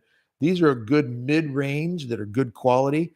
But we will look at other products and we will evaluate them and give you our opinion of a good solar battery station, for example. I like Jackery and I like Bluetti. Those are two good brands we looked at and evaluated and used. These are things that we do. Training across the board. So Michael, I appreciate your comments and your encouragement, brother. That means a lot to me and the whole team here. This is a family. Families need to stick together. We want to grow the family and help more people be able to contribute to each other. And you can do that through the Teachable platform. That's a great way to do it. The lives that we do, it's a great way to do it. 2 hours, 29 minutes left before we're going to shut the doors. And we put a time limit on these things for, a couple main reasons. One, because we put a lot of time when the opens are going on. There's, emails are going out and the lives are going out, and we put videos together to encourage and support it. And that takes away from some of the other projects that we have to be working on. And so we do it just a couple times a year, and then we close the doors. And that way we can really focus on the training, focus on our family, our members, our family, our BR Coalition members. It's our family. We want to focus on them, get the training done, and really make sure we're focusing on those things. The BREP course is constantly being worked on, and other projects that we're doing in BR Coalition. And so we open the doors twice a year, give people a chance to jump in. And then the rest of the year, we do, YouTube videos for our BR Coalition YouTube channel that we're on right now, just to help people get some general information. It's good entry-level stuff, water, shelter, basic self-defense stuff. We've done that in some of those BR Coalition YouTube channel videos. But we want to be able to focus on really the projects throughout the year. And so the opens happen twice a year. Right now, $24 a month or $240 for the year. When we do the open next time, which will be down the road, springtime, give or take 4, 5, 6 months maybe, the price is going to double pretty much. And that's because we've got to bring some more people on to help take care of certain things that are expanding and growing. So it's all positive stuff, but we've got to be in a position financially to be able to do that. So that's a major part of it. And we're revamping some different pieces of the training and some course stuff. And so it's exciting stuff. I don't want to say too much about it now, but it's exciting. But that's why we're going to have to be raising the price on it. But 2 hours, 27 minutes left on this one. The doors will close at 10 p.m. Central Time. And you have the option of 24 a month or $240 a year. brcoalition.com. Go on out there, take a look at it, and join the family. That's a great thing to have many people out there. I know you're watching the news like I am. You see in the news everything going on. Get a quick drink here, pardon me. We see what's going on in the news, what's going on with Russia, Ukraine, Taiwan, China. There's a sticky issue right there that's constantly moving a certain direction. We get the feeling that China is preparing for something big with Taiwan. In fact, I've heard this from some really, really knowledgeable sources that it's much closer than people think. And things can change in our world very fast. Very important for us to do what we can to be reasonably prepared for that. There are things that we have no control over. Like I can't control what President Xi does in China. I can't control Russia. I can't control, even our elections are sketchy, right? So there are things we don't have any control over. There are things we do have control over, right? What we can do in our space with the stuff that we have, our means, our assets, our capabilities. And we do need to address those things. And BR Coalition is about looking at it that way. What we have control over, we address. What we don't have control over, we pray for, and we trust to God. And we try to be ready for that. Michael's asking, have you talked about bugging out or shelter in place yet? Came in late. How about overloading your bug out bag like I did? Oops, time to redo. The bugging out, where do people go? No, Michael, we haven't talked about that. So let's get into it since you brought it up. What Michael's talking about is something we talk about in BR Coalition and our BREP course a lot, is bugging out and having, for example, as he mentions here, a place of shelter, a secondary location or third or fourth. What do you do to prepare for that? How do you prepare a bug out bag or a go bag or just call an emergency bag if you're not comfortable with bug out bag? I know some people are bothered by certain terminology. They hear terms like bug out bag or go bag and they think, oh no, you're a conspiracy theorist prepper type of person. And I would say, yeah, in some ways you can call me a prepper if you want, but I just think that's called smart and responsible. Conspiracy theory, I don't play those word games like that. I look at what's happening in the world. I see the signs of the times that are obvious. And I also just look at the responsibility that I have as a man in this world, as a Catholic man, what my job is. And common sense tells me I need to be doing certain things. Keeping gas in the gas tank, making sure I'm paying the bills. I've got electricity in the house, water. And if all this goes down and the food's gone, the shelves are gone, with food in grocery stores or water is shut off or the power goes out and I got to take care of a family, what's my responsibility as a man? Well, I need to have prepared for that. So the idea of a bug out bag or a go bag is if there's an emergency and you got to go and you got to go fast, or you've got this bag and it should be in your vehicle. That's the idea behind it, at least. And some people take it out of their vehicle, bring it in the house, and then when they leave every day, they take it with them. That's up to you, obviously. There's no rule on this. But a bug out bag or a go bag is a bag or some emergency bag in your vehicle that has a variety of things in it to help you survive in a situation if you need to get from A to B. Maybe you got to go somewhere fast and you have no time to grab anything in your house. You got to get in your car and go. The bag would have in it like a med kit. It would have extra flashlight or flashlights. You would have maybe a survival hatchet, water filter, tourniquet in your med kit. So it's a trauma type, not just a cut and scrape kit or a boo-boo kit, as it's called sometimes, bandages and triple antibiotic ointment. You would have maybe more like an Israeli bandage and or tourniquets, quick clot, which is a great item to have to stuff in a laceration, gunshot, serious wound. You might come upon a car accident and someone's there and EMTs aren't there yet. You might be able to save a life. I know a buddy of mine who came upon a car accident out in the country. Car had flipped over trying to make a turn on a road and it was upside down. He got out, went over and tried to help the guy. Could take a long time out in the country to get ambulance or EMTs out there. So that's a reason to have it.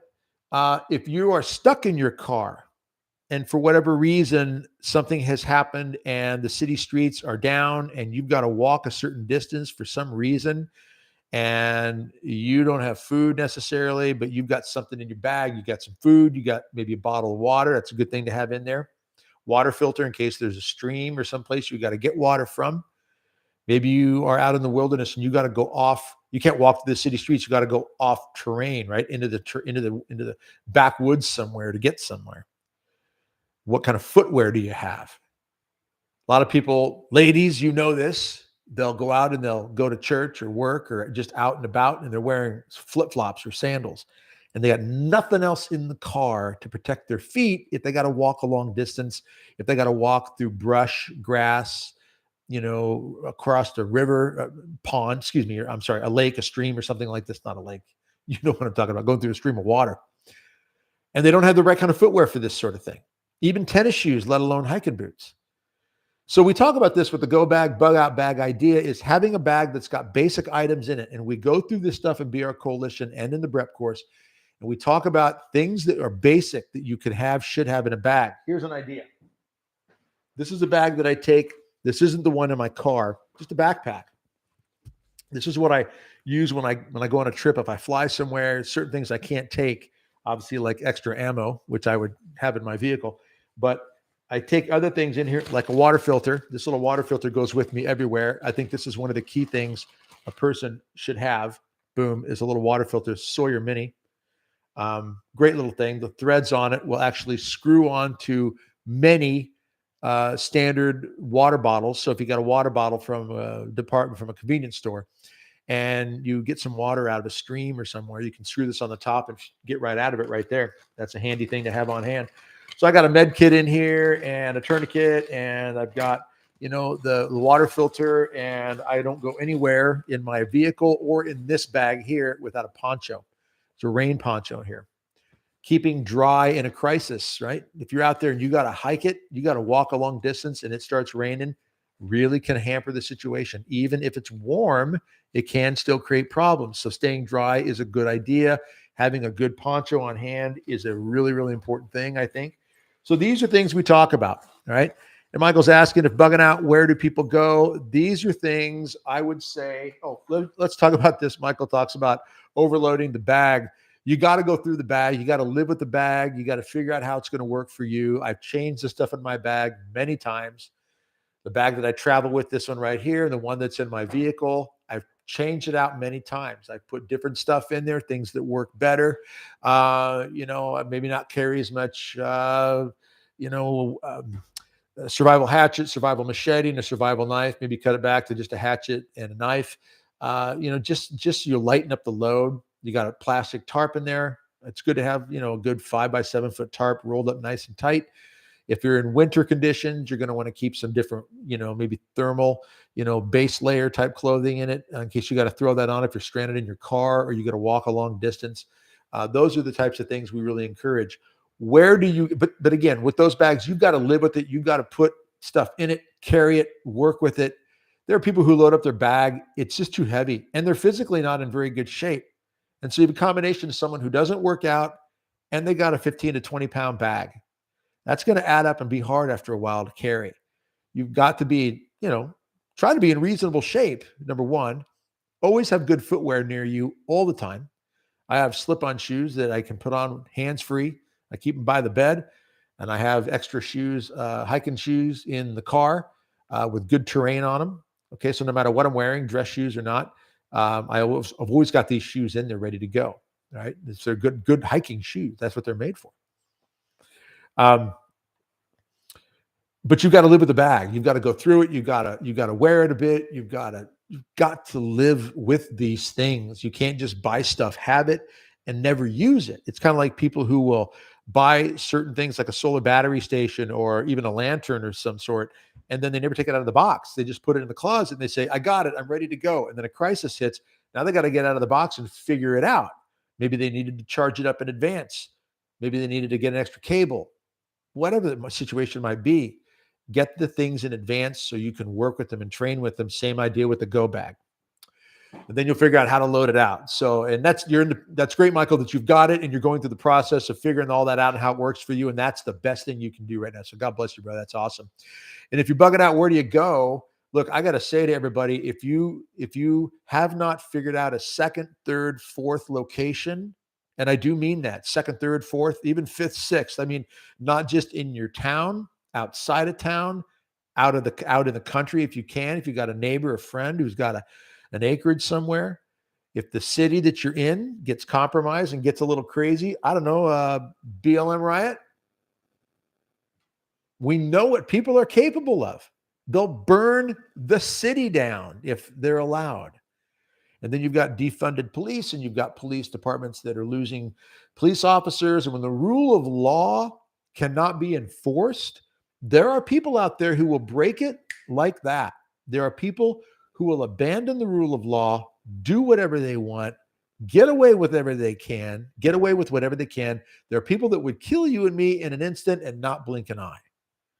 I'm not trying to be a fearmonger here, but there are people that are like that. And you take law enforcement out of the equation and the city starts getting out of hand, like Minneapolis when the 3rd precinct was burned down and the cops just bailed. They bailed, saved their lives. Controversy, debate, all that. But the fact is, it happened and it can happen again.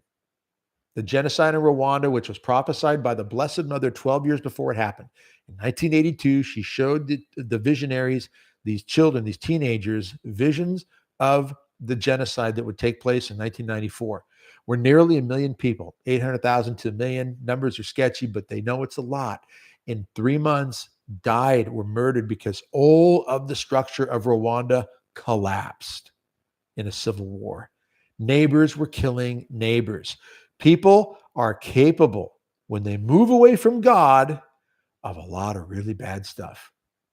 So having a bag in your car, a plan to go to another location, if the city's compromised, if the roads are in upheaval and you got to walk a different route, you should have a paper map in case GPS goes down. You should know where you're going, have an idea of a second location, 3rd, 4th, 5th. I have places in the country I can go to, all right, because I travel around the country and I've been doing this for years. I've made friends with a lot of people in different areas. Several states, different directions I can go.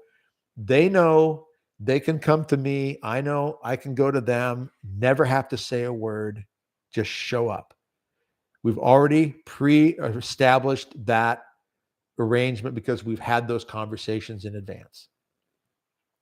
So whether you're thinking about family or friends somewhere else, have the conversations in advance so that you know where you would go.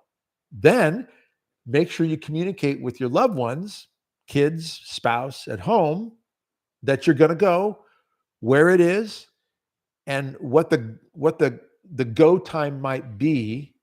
And if you have to leave, you've already said to your teenager, if you come to the house and we're not here because we had to get out of here, that means we've gone here. Go there next. Or look here. For example, if cell phones go down, because people ask me this all the time, what about communication, Doug? What if cell phones go down? You can't communicate with each other.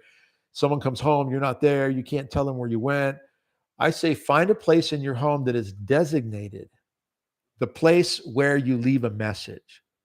Don't stick it to the fridge because somebody else might roam around and just come into your home to loot and rob and see the note. Oh, I'm at such and such. Here's the address. We'll see you there. Oh, okay. Well, we'll go there next because they got stuff. Put it in a certain place. Maybe it's in the cover of a book. Pick the book. I don't care. A Dr. Seuss book to a religious book by some saint. This is the book. The note will be here. This is where you go. Find the note. We'll tell you where we are. Give you any information that we need to give you right there. That's how you can communicate in a safe way without letting everybody else know that you're communicating with someone. But getting these conversations going now with people so that you can have these places established, I think is a very important thing because it's very easy for us to just kind of let things happen and who knows where we end up. And I promise you this, because I've heard from people who've been through it. In a serious crisis where you are separated from your loved ones and you cannot communicate with them and you don't have any prearranged plans or any idea, you will be hurting, and so will they. If you want to give your loved ones hope, let your loved ones know that you're the type of person who is preparing and taking the steps to be ready. That gives your loved ones hope. So, for example, if I'm away on a trip somewhere, speaking somewhere in another state, the power grid goes down, airlines are all grounded, GPS is down, cell phones are down, whatever might happen, an EMP attack. And this stuff is not out of the realm of possibility, number one, and it's even more seriously possible because of what's happening in our world right now. Who doesn't think back to 9 months ago when 150,000 troops were on the border of Ukraine from Russia? And a lot of people said, Putin's just saber rattling. That's all he's doing. He's not going to enter Ukraine. And then February 24th, somewhere around there, he entered Ukraine. 9 months later, war has been going on. Now, China is threatening Taiwan. It has been for quite some time. and we've got Iran, and we've got North Korea launching missiles left and right. And then we had this situation where a missile was dropped in Poland, and at first they said it was Russia. Russia said, we didn't have anything to do with it. And Zelensky is saying, no, everybody's got to get on board now and help fight this war against Russia. Then it came out that it looks like it might be a Russian missile, but fired by Ukraine. Now Zelensky's saying, no, we didn't do it. Now, whether it was an accident, intentional, whoever did it, the point is it's all over the board. And these are ways that wars can get started.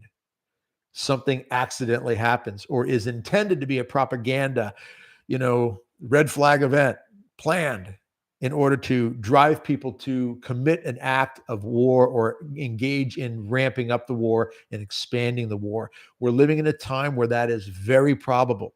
So if I'm somewhere else in the country and communication goes down, airlines are grounded, grid goes down, whatever reason, somehow I can't communicate with my family, they know that I already have things with me to help me get started. They know that not only do I have things with me, but I've been living this life and training in different ways, mentally, spiritually, physically, in order to try to not just survive, but thrive in a crisis. Now, maybe you never see your loved ones again, and that's very possible. Cuba. When Castro took over from Batista was ousted in 1959. We did a film on this called Doomed to Repeat It. It's on our BR Coalition YouTube channel. You can see it there. And we whole film on it. And we interviewed a couple of Cuban refugees. And Lala Mooney in particular stated, well, so did Carlos, who was also a refugee. He was one of the Peter Pan children, which is kids that were taken out at a certain time.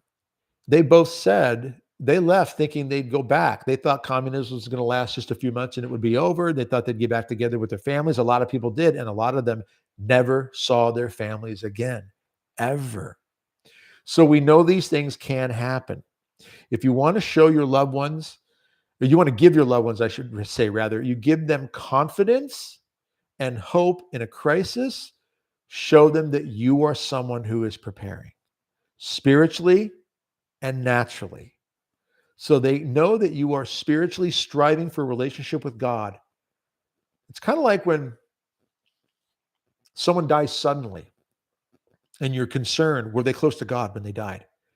Someone dies and they were apart from God. My father passed away from alcoholism, seriously, over 30 years ago. This coming spring will be 31 years. Massive heart attack. He was 56 when he died, 2 years younger, just almost 2 years younger than I am right now. Alcohol just destroyed his body. Massive heart attack, and he died. He had told me that he stopped praying and had stopped going to church. He told me that several months before he died. We did an intervention on him. It didn't work. Intervention means you intervene. You try to get the addict to go to counseling. He wouldn't go. He died. So you're concerned. You live your life wondering, oh, Lord, where, fortunately there was a priest by his side to give him last rites in the hospital before he died. But you know what? I'd still feel a lot better had I known he was going to Mass faithfully and had a daily prayer life. Doesn't guarantee anything. Until the church canonizes someone a saint, we don't know for sure where they are. Last rites before someone dies, yes, is a beautiful and powerful piece of the equation that is God's mercy.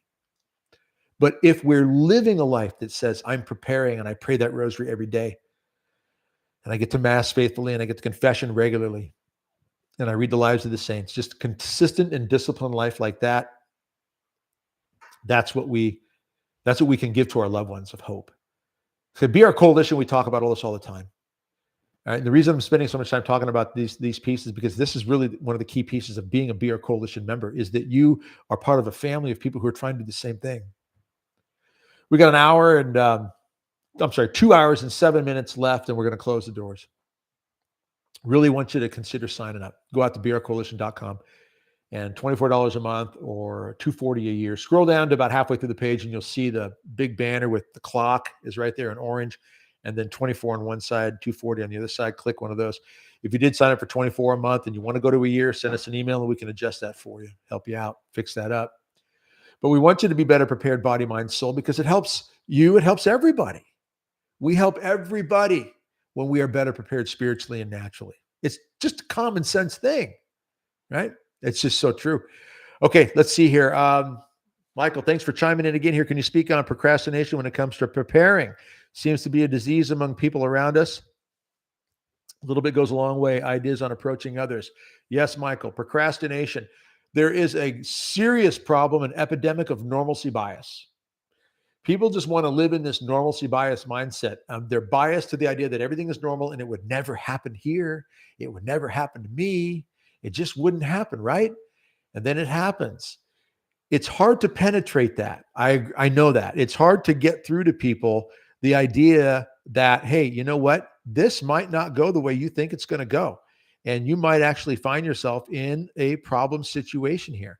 And you might actually have to step up and join forces with others, join that community, and make sure that you're doing what you can to help other people by bringing skills and talents, abilities, and provisions and faith to a situation. Why do people procrastinate on that? Number one, I think people just don't want to address the reality that things can be that bad. We hear all the time people say, don't we? Oh, I just can't believe they would do that. Oh, this neighbor, what? I found that they were doing horrible things, whatever it is. It really surprised me. Look, we're capable of this if we move away from God. It's just true. We are. You watch a documentary on World War II. What people could do, organized to the level that the Nazis were, the death squads, the SS, the Gestapo.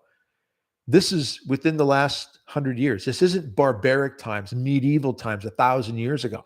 This is in our day and age for the most part. Go back, 1938 to 1945 is when the war took place. Look at that time frame. No, that's not that long ago. And the systematic way that they would torture and kill people all over the place. And people will live in this idea that, oh, that would never happen. Or we'll never see that. So number one, there's this natural thing, I think, inside of us that will procrastinate because we just don't want to believe that it would be so bad that we'd have to do anything. The normalcy bias of it. Another reason I think people procrastinate is because people are, in many ways, lazy. It takes time to train. It takes effort to do it. I still work out. I worked out earlier today. I work out probably easily 5-6 days a week. Even if it's a 10 or 15 minute, I do something. And I do it because physically, I know it's investing in my present life and my future life. Jack LaLanne would say that. He would say when a woman said to him, I hate working out. And he said, yeah, sometimes I do too, but I love the results, meaning health. Not only do you feel better and you look better, and your clothes fit better, all that's great, but your health is better. You function better. Your brain is better. You deal with emotional things better when you're in shape, if it's truly in shape. And by the way, being in shape, diet is about 80%. What you put in the mouth, the diet, the food we eat. The mouth is not just a dumping ground for any old food that tastes good. The mouth is the portal by which God designed the body to nourish the body naturally. So what we put in the mouth when it comes to what we are eating affects our health enormously. You can exercise like crazy, but you can't really out-exercise a bad diet. When you're younger, you might think you can, and to a degree, you can get away with certain things better. But when you get older, it's just not the same. And hormones change. Let's say metabolism slows down. It's mainly because hormones are changing, and you can help that process not be so difficult by eating better. Okay. But again, procrastination, back to your question there, Michael, about why people procrastinate. One of the reasons is because it's hard and people are lazy and people don't like to do hard things. I like to challenge myself a little bit every day, spiritually, physically, and mentally. Sunday is a day off sometimes, because it's a mini Easter, so it's optional. But I like to challenge myself 6 days a week in some way. How do I fast a little bit today? Do I skip a meal? Do I not eat until a certain time, noon or 2 or 3? Maybe I just have one meal that day. Maybe I don't have any coffee that day. If I'm a big coffee drinker, maybe it's I'm going to eat half the meal I would normally eat. I like ice cream. I really do like ice cream. I could do a big bowl of ice cream. I'm just going to do one scoop. Even that's a sacrifice. But what you're doing is you're testing yourself and challenging yourself, and people don't like that. So procrastination can happen because if I have to, that means you want me to get up and do, you mean I have to put energy, I have to put effort into something. I just I don't want to do that. People don't want to do things that are hard most of the time. And training takes time. It takes time to learn. It takes time to develop skills. It takes time to research. That's one of the reasons BR Coalition, those who sign up, Michael, you know this, and others out there who are BR Coalition members, we have done a lot of this research. We've looked into the flashlights, for example. I bought the cheap ones from Walmart for $5 or $10. They last 5 or 10 days or a week, 3, 4, a month. This baby I've had for years. You can drop it. You can drive over it. It can get wet. It's submersible. It's submersible for a short amount of time, fully in the water. I know because I accidentally jumped in the water with it once. Okay, I know someone who had one of these flashlights, left it out in the backyard in Nebraska, lost it in the fall, found it in the spring. So it went through several months of winter weather in Nebraska. He picked it up, he turned it on, and it worked. We've researched them. BR Coalition members, it's easier to move because we can direct in different ways because we've been able to cover a lot of this stuff in advance. So the BR Coalition membership, 2 hours, just at 2 hours, 2 hours left. Then we're going to close the doors, $24 a month or $240 for the year. And you're going to get a training video every month and a manual that you can print off, download, print off, have it tangible in your hands. Bonus footage comes out once in a while in there. We've got 2 lives a month where we'll interact like this and go through the chat and talk. And the Circle community is one of the best parts of this because people interact on Circle community regularly. And I know people who've gotten together. This is a funny story. It's a true story. A woman sitting in a parish event somewhere, and she's sitting there with a bunch of people around her. And somewhere in it, she mentioned that she was part of this group called BR Coalition. And the lady sitting next to her, you're kidding. So am I. 2 BR Coalition members sitting side by side, didn't know it. They find out that they are sitting there in the parish meeting. It was pretty cool. I thought that was kind of fun. So yeah, that's one of the best parts of BR Coalition is the community. People support each other, help each other, answer questions, and encourage each other. But the procrastination, again, number one, people just don't want to believe that they need to do anything.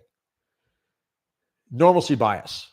Number two, it's just too lazy. They just don't want to take the steps to get going. Oh, I'll exercise tomorrow. Oh, I'll get that solar battery station tomorrow. It's too much work to do it now. The bottom line is oftentimes they're lazy. And that's not a put down. It's just the truth. I've been lazy sometimes. I still am once in a while, not very often. Pretty self-motivated person in general. And I look at things practically. Like if I don't do it now, it's not going to get done. If I don't get started on it, and even if I just do a little bit, like if I have to clean my office here, and I got a wall over here, I'm not going to show you, but it's got a thing on it, kind of a caddy with stuff on it that needs to get done. It's where that pile goes, right? It's not very big anymore because little by little, today, I think I pulled 3 things out of that pile and took care of just 3 things. All right. There might be a week or two when, there was a box next to it with stuff that needed to be burned, my burn pile. And I took care of that today. I took it out and it took me, there's a lot there. It took me a while, but it got something done. It's part of the process. So getting over procrastination sometimes is one step at a time, one thing, right? It's like, I got to exercise today. That's a big thing to go out, just put your shoes on. I know there's a track or marathon runner, and they asked him one time, how do you go out and run like you do these marathons? How do you train like as hard as you do? Do you always feel like it? He said, no. What do you do when you don't feel like training? He said, I put my shoes on. I'm much more likely to go outside and start running if my shoes are on my feet. Just put your shoes on. So how do you beat back procrastination? One step. Even if it's this drawer right here in my desk, right here. I'm going to clean this drawer. That's it. That's all I'm focusing on today. One drawer. That's one of the ways to help get over procrastination. So why do people procrastinate in general? I say, number one, a lot of people simply don't want to believe that bad things can happen and they have to do anything about it. Number two, they're just lazy a lot of times. They just don't want to do it. Number three, Father Heilman's phrase, they just want to go golfing and shopping. They just want to be entertained. They want to do that. And I don't want to have to take away from that to do this because I have too much fun over here. I don't want to take time to learn something. I'd rather just entertain myself with movies and video games. So people procrastinate because they simply want to stay in this world of entertainment and fun. They don't want to not go golfing and shopping. So how do you overcome procrastination? Prayer's got to be part of it, I think, because you've got to get the Holy Spirit working in your life somehow. Two, I think you need good people around you to challenge the procrastinator and get the conversation going. Any ideas on helping others and approaching others? I say sit down, common sense approach, whether you have coffee with them or invite them over for dinner, but a common sense approach, and you simply look at them and say, hey, Bill, Sue, Jim, Shaniqua, whoever you're talking to, there's a lot of stuff happening in the world. I'm concerned about a few things. I want to know how you feel about a few things, and I want your help. What do you mean my help? Yeah, I need your help. I think you've got things that you can bring to the table, you can offer that are going to be great. In other words, you're bringing them in because you're encouraging them, right? You're telling them you can help. A lot of people want to be needed. And if we say to them, I need your help, I think that can be a powerful way to draw people in sometimes. So prayer, accountability by getting people on board and saying, hey, we're going to start with one thing. Let's start with one thing. Maybe those are in cases, of course, where you can say that to someone. I can call a friend. Like there's a buddy of mine who comes over and works out with me usually once a week. We got a great accountability. He comes over on average once a week, unless something comes up, family issue or something, but he shows up every week pretty much. We have great conversation. He's a great friend. We work out, but that accountability helps. So having that accountability gets somebody out of procrastination. You get them started one step at a time. And then you can take it to the next level. The next level can be sit down and say, look, I'm not going to be chicken little here. I'm not going to tell you that the sky is falling. But what I am going to say is the sky could fall. What Russia's doing in Ukraine, what our government's doing, you know his name escapes me right off the bat. World Economic Forum guy. Oh, I forgot his name already. Klaus. Last name is Klaus. Forget his name already. How did this happen? I know who he is. It'll come to me. He was speaking at the G20 summit. He's head of the World Economic Forum, and he's speaking to the top world leaders. Schwab. That's it. Thank you, Michael. Klaus Schwab. Thank you, my friend. Klaus Schwab. I know I talk about this guy all the time. How can I forget his name? Klaus Schwab speaks at the G20 summit meeting with these guys. He's talking to the world leaders, and he's standing up there and he's saying, I saw it. He's standing there saying, we need to change the structure of the world. It will look different. It will be fragmented. It will be difficult, blah, blah, blah, blah, blah. He goes on. Why is this guy talking to the most powerful people on the planet, meaning world leaders, not the most powerful as in contemplative nuns, but we're talking about world leaders. Why is he talking to them? Who is he that he gets to do this? And why is he talking about restructuring the world? So sometimes I think you got to go to people who procrastinate and say, let me show you a clip of this. You know what this means? This means they want to change the way we live. The diesel fuel shortage, I talked to a guy recently who used to be in the oil industry for most of his life. He's in his early 60s now. This is a man who was involved in the drilling part of it. He was deeply involved, owned a multi-million-dollar company. Rules and regulations of the government squashed him to the point where he ends up getting laid off. Now, well, he basically, his son took over the company. He owned it. Son took over years later. Son actually lays him off. It was kind of a choice they had to make, but they had to do it because they had to cut back. And he said, okay, cut me out, son. I'm getting old anyway. But they wouldn't have had to do it if it wasn't because of rules and regulations and the way they were clamping down on the oil industry. And this is what he told me. This was just on Monday. He told me, he said, everything you're seeing right now, especially the diesel fuel threats and issues that are out there, it's all by design. Don't think for a moment that it isn't. He said, I know how to get oil out of the ground and get it to your furnace, or to your hot water heater. I know how to change it to natural gas, all of it. I know how to do all of this. I understand the industry. They are manipulating it intentionally, and they're doing this for other reasons that they don't want us to know. Sometimes to get people out of procrastination, you got to confront them with some of that stuff. I promise you, you'll make some people angry because people don't want to hear this. And some people will just say, you know what, you're crazy, you're wacko, you're a conspiracy theorist, and I'm out of here. All you have to say to them is, you watch the news, you watch things continue to unfold. And hopefully or two of these things get people moving a little bit. And in the end, I guess the last point on the procrastination people is this. There are a lot of people out there who simply aren't going to budge. And I hate to say this, and this sounds really harsh and difficult. In the end, when a crisis hits, some of these crises that we're probably in for, a lot of people are going to die. And a lot of people are going to suffer needlessly. And I don't say that lightly.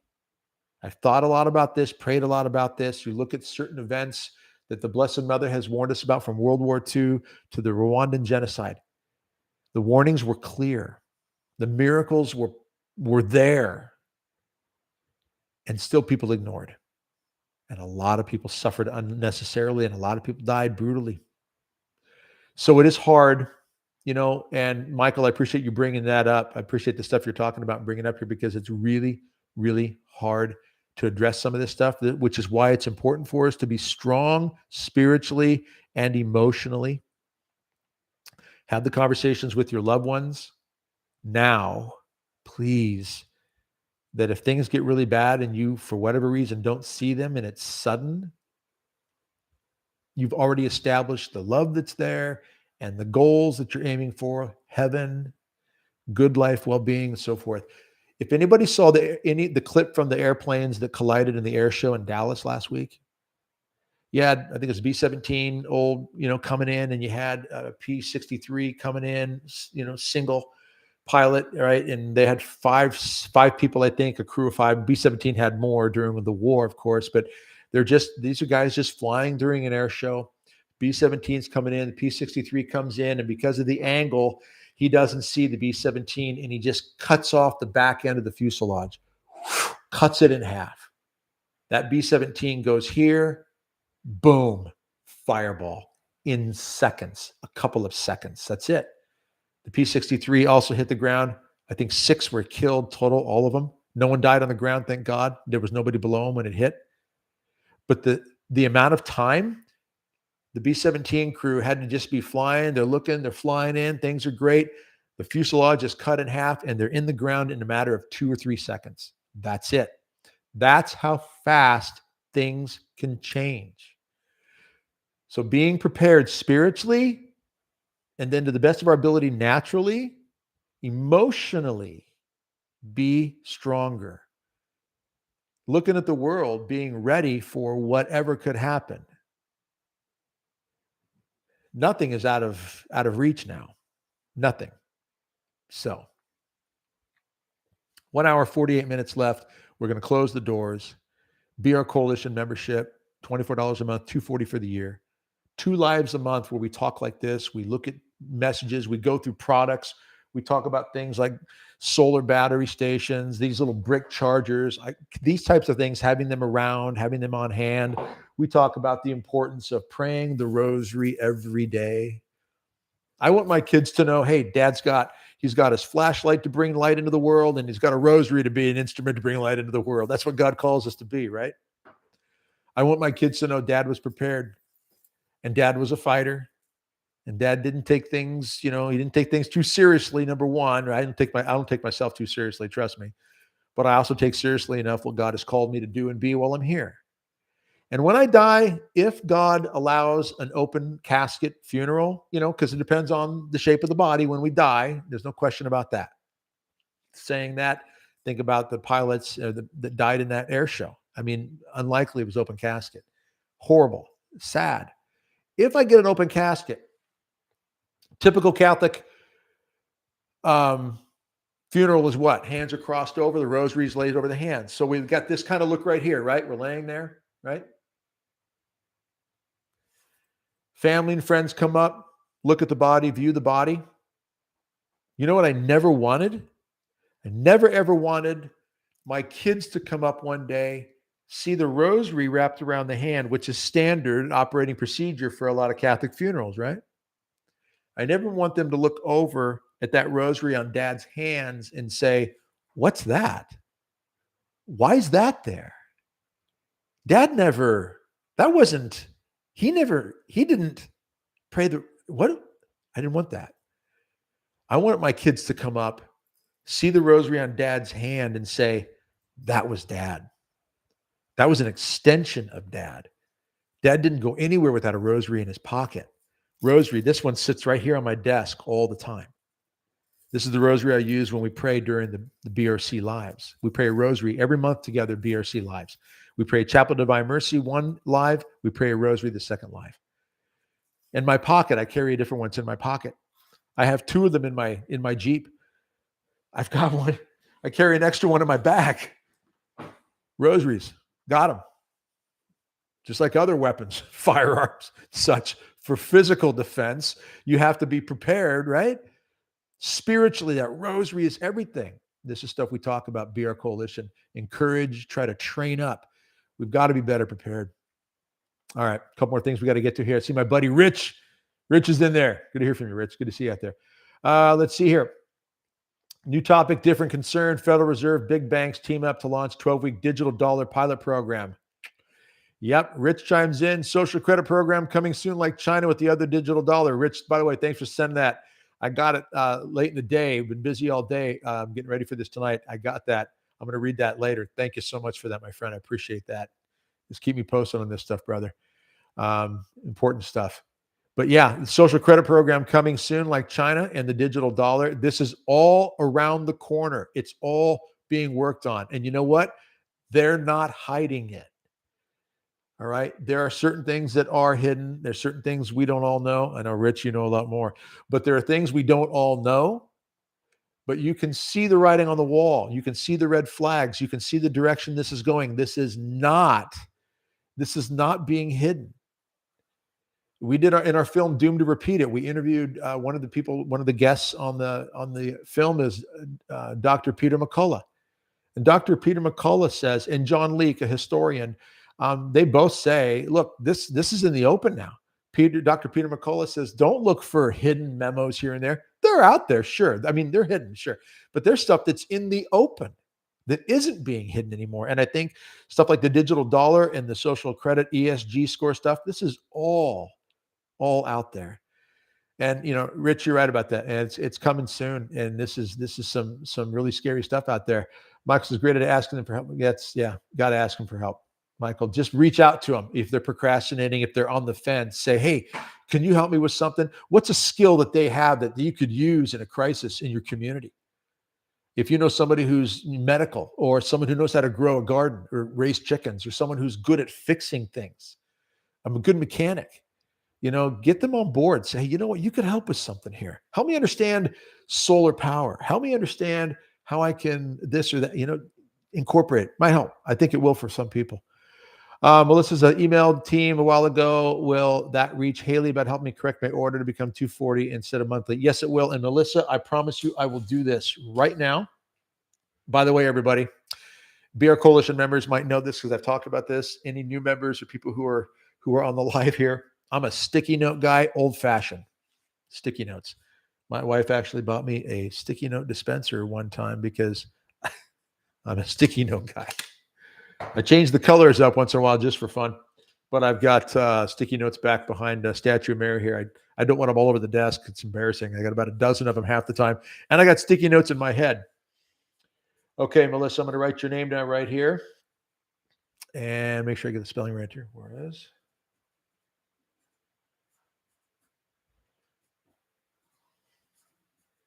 Okay, got a sticky note right here, Melissa. I will contact Haley after this live and make sure that she gets your email and responds to you. Absolutely. She's really good about it. So I have no doubt that she, without me even mentioning it to her, she would find it and take care of it. But we'll get that taken care of and get that corrected for you. No problem. Yes, Klaus Schwab. Thank you, Michael and R. Fitch. Let's see here. Female KC Royals fans, good to see you again. If they do introduce a social credit program, I will have no choice but completely get off social media, which means I will lose contact with several people I went to school with, Facebook friends. Yes, it is going to become a problem because it's going to force us to make certain decisions. Now, I've said this for a long time. Start getting ready to make certain decisions. Years ago, I would say this to people when I speak a lot live publicly, not as much. I would like to speak more publicly. After COVID, it just has been hard for people to start, booking as much. But if you want to bring me out, parish, event, let's do it. I am going somewhere this weekend up in the Chicago area. But when I speak to people, I tell them all the time, get those conversations with your loved ones, make peace in advance. Things can change very quickly when all of a sudden we lose contact with our loved ones. But also get ready to go off grid. Get ready for things to change very quickly. Get ready to lose contact with people. Learn to prayerfully detach from people even. That's hard. And I know of a priest, at least one, I'm sure others have, good priest, Father Dan Nolan, who was preaching this. I heard the homily, a clip of it on video, where he was saying, I think it was a homily or it was a teaching, maybe catechesis night, but he was saying on video, pray for detachment from your family because the time may come with persecution, Christian persecution. And that's what all this stems around anyway. You have to think about this because the diabolical forces that are behind this whole mess really ultimately hate Christians, especially Catholics, because we have the Eucharist, we have confession, we have the Blessed Virgin Mary as a devotion to her. We have all of this. We have all of this, and the demons hate it.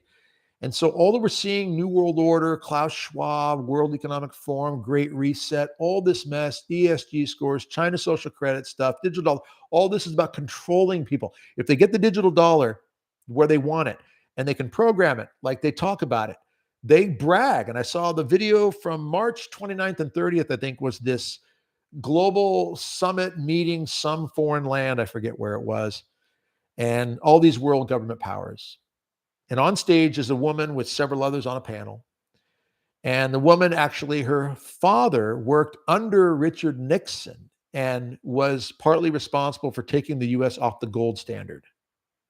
And she sat there and smiled and said, we are so close to a digital dollar that's programmable, we will be able to monitor almost every single transaction everywhere. Why? Well, they say it's because they don't want anything illegal going on. People, doing bad things. So much lying going on there. There's so much more behind it. Look, BR Coalition is about trying to help people be prepared for all of this stuff and more. Number one, we have to have that fighting spirit, right? You sign up and you get in on these lives, you get in on these videos that come out. I promise you, I'm going to try to encourage you every way possible, up, down, left, and right, no matter what, that we persevere, that we build family, community, that we take these steps physically, spiritually, that we do the best we can to be ready. We got great people, as you see, Michael, Rich, Benjamin here, good guys that are on board, and they're chiming in at times.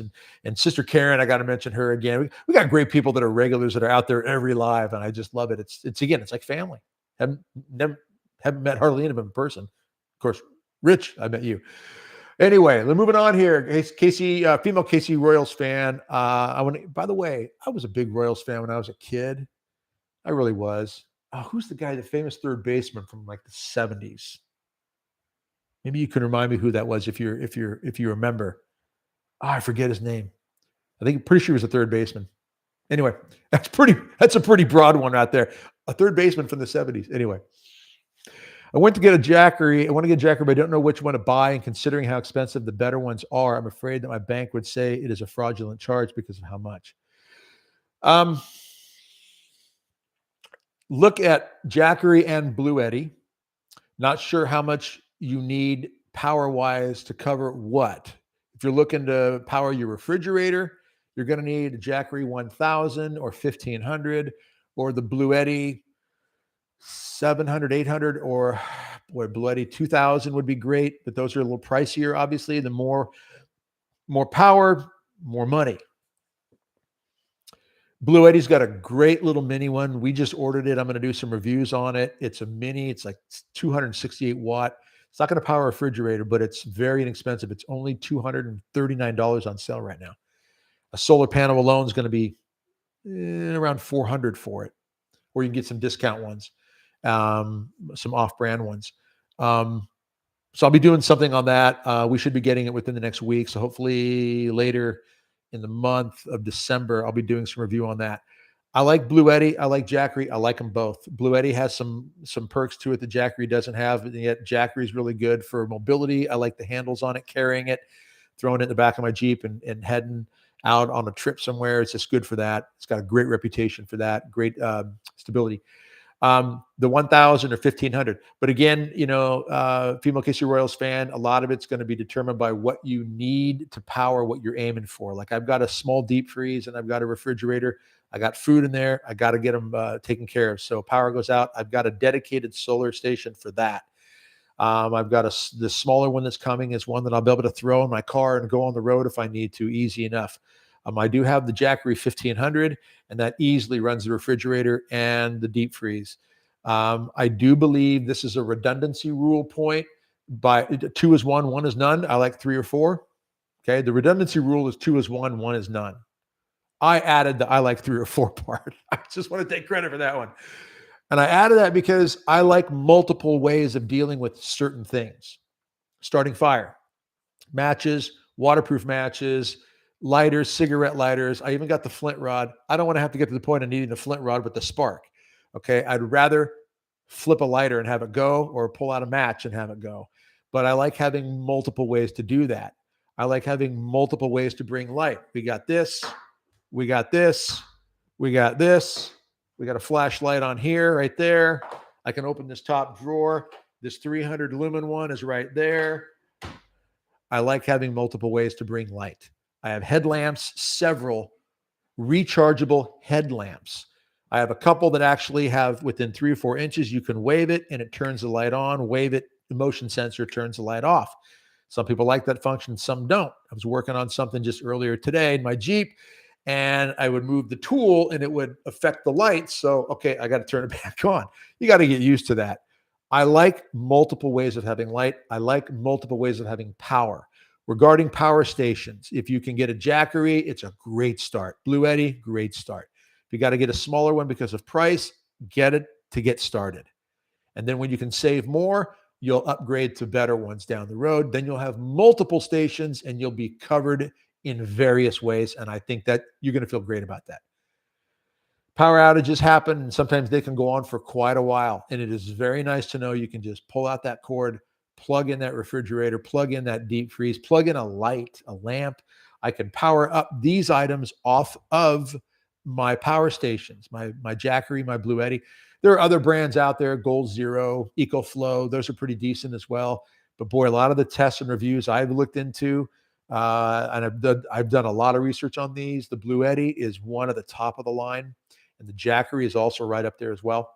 So I don't know if that helps at all, but you got to look at your price point for sure. But you also need to look at the things that you need to power up. But if you can't get one that's powerful enough to do the refrigerator and the deep freeze, at least get started with something.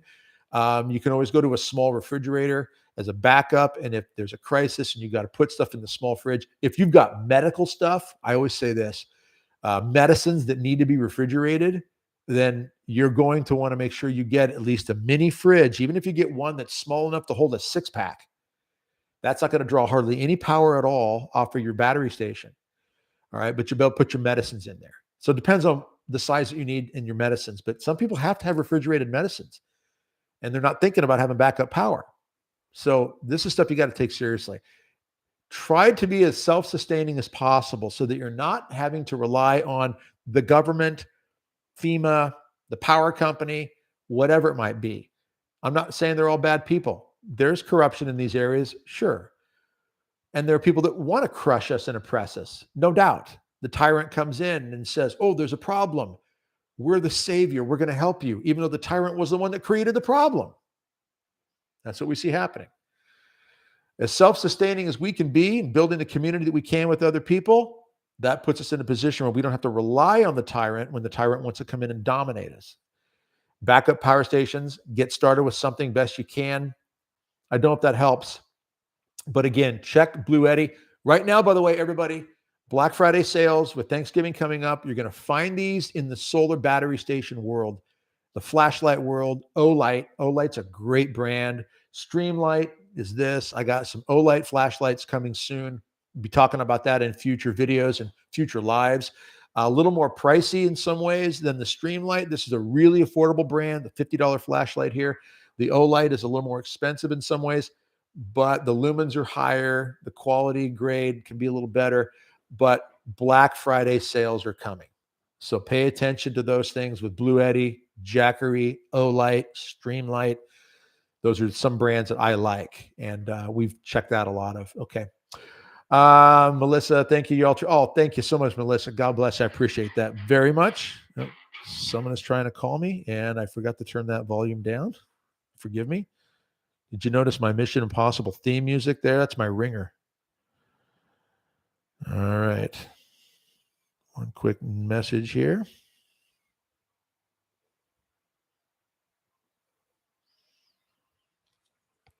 Forgive me, everybody. Sorry, quick message.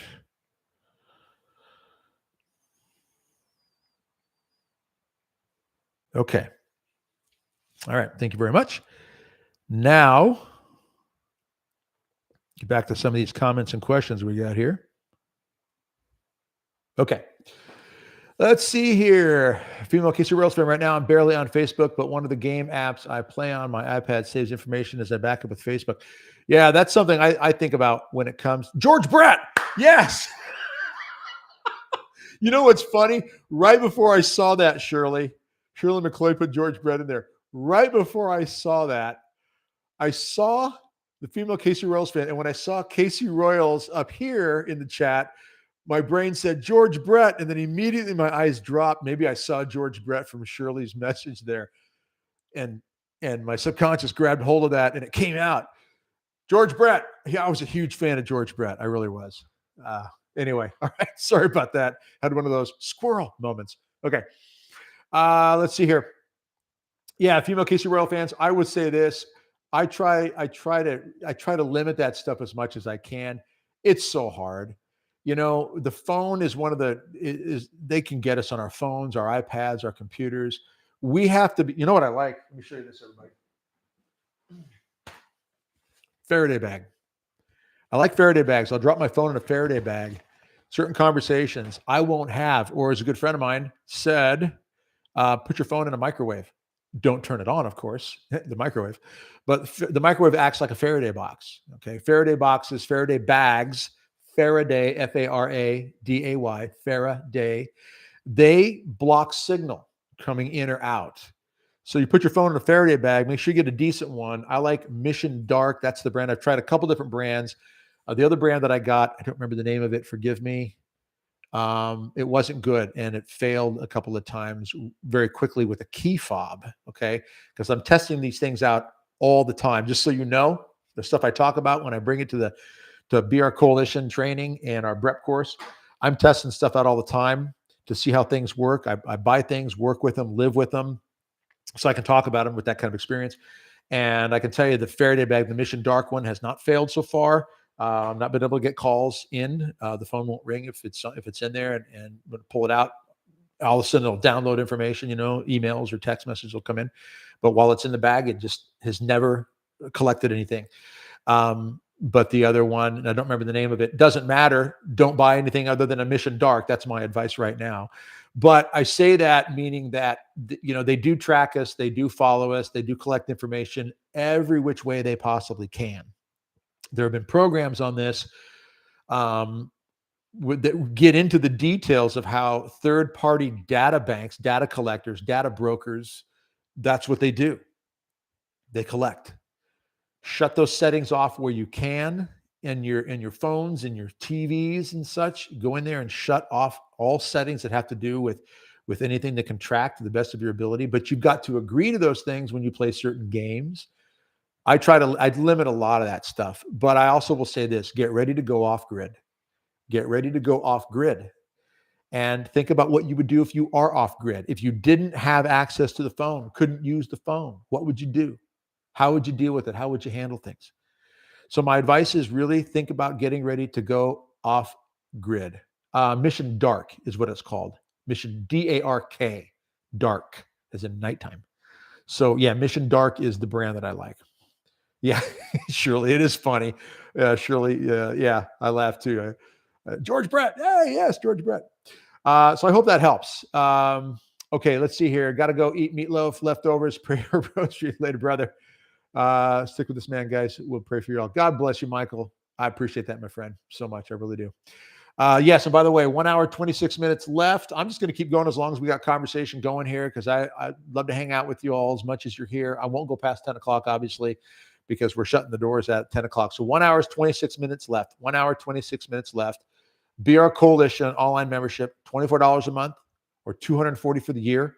That price though at 24 a month, $240 a year is guaranteed for the future. We're upping the price. We're doubling it next time we open this up, which will be in the spring. We're revamping. We've got to hire some more help, get some more projects and some other things covered. So that's one of the reasons we have to do this. And we will promise you that this price you pay now, 24 a month or 240 for the year, is what you get no matter what happens in the future. Your price does not go up. Okay, so you're getting in a good time at this price right now. 1 hour, 25 minutes left. You're going to get a training video every month. It's about half hour, a little less long. So it's not much. It's not much, not very taxing, but it's packed. So you're going to get some spiritual training and some physical training thrown in there and natural training on things, whether it's self-defense or whether it's, working on something, for example, like a, spiritual matters, how to overcome fear, how to deal with, scrupulosity, whatever. We cover a lot of different things, prayer life, all kinds of things. So don't hesitate to try it. And I promise you, money back guarantee within 30 days if you don't feel that it works for you. And we don't want you to be unhappy with it. It doesn't do anybody any good. So you get in there for 30 days and just dig in, sink your teeth in it. You can go back over 2 years, 3 months, roughly 2 years, 2 months, September, 2 years, 2 months when we started it. So you'll have 26, 27 training videos to look at, to pick if you want any of them, all of them. You can get in 5% of this, 10% of it, 100% of it. And then after 30 days, if you feel it's not for you, you can still get all your money back. Now, I hope you'll stay, especially if you're going to dig in that much. I hope you'll benefit from it. I think you will. So, but yeah, yes, give it a shot. And the 2 lives are great because people interact, they talk to one another, we joke around, we have a good time, we pray a rosary, 1 rosary a month, every month. We pray the Chaplet of Divine Mercy every month. We're a family. BR Coalition is a family. And that's been the number one comment from people who have said they like BR Coalition is they like the community part of it. In your teachable program, you'll have access to Circle Community, and Circle Community is kind of like Facebook, but better, much better, because nobody else gets involved in it. It's just the people within BR Coalition, and the Breppers have this access as well. They're members, they're family members as well. The lives are for BR Coalition and Brett members. And so everybody gets a chance to have that interaction on Circle Community and really build each other up, encourage each other, get to know each other, help each other out. It's really been great. So, okay, let's see here. Moving on down. Patrick says to the Royals fan, the Jackery loses charge life and power in about 3 years. I read on their site, be careful which one to buy. Yeah, the Jackery, which you're talking about probably there, Patrick, is the Jackery has a 500 cycle is what they call it. Now, how many years it lasts will depend on how much you use it. This is from the reviews I've read, the research I've done on it. 500 cycles of 100%. After 500, roughly, it'll charge to about 80%. Now, the Blue Eddy claims you can do 2,500 cycles before it drops to 80%. I've not come close to using it 2,500 cycles. I've not even used the Jackery nearly 500 cycles. I've got both of them. And I would recommend either one because the quality and the reputation is good. If you want the longer cycle life, go with Blue Eddy. Portability, I do like the way the Jackery is built to be able to grab and go. So that's why I have a couple of Jackeries, but I do like the size of the larger Blue Eddy, the 2,200 watt. I think it's the AC 200. It's sitting over here. 2,048 usable watts. It says it right there on the front. That bad boy will easily power my fridge, my deep freeze, and a few other things.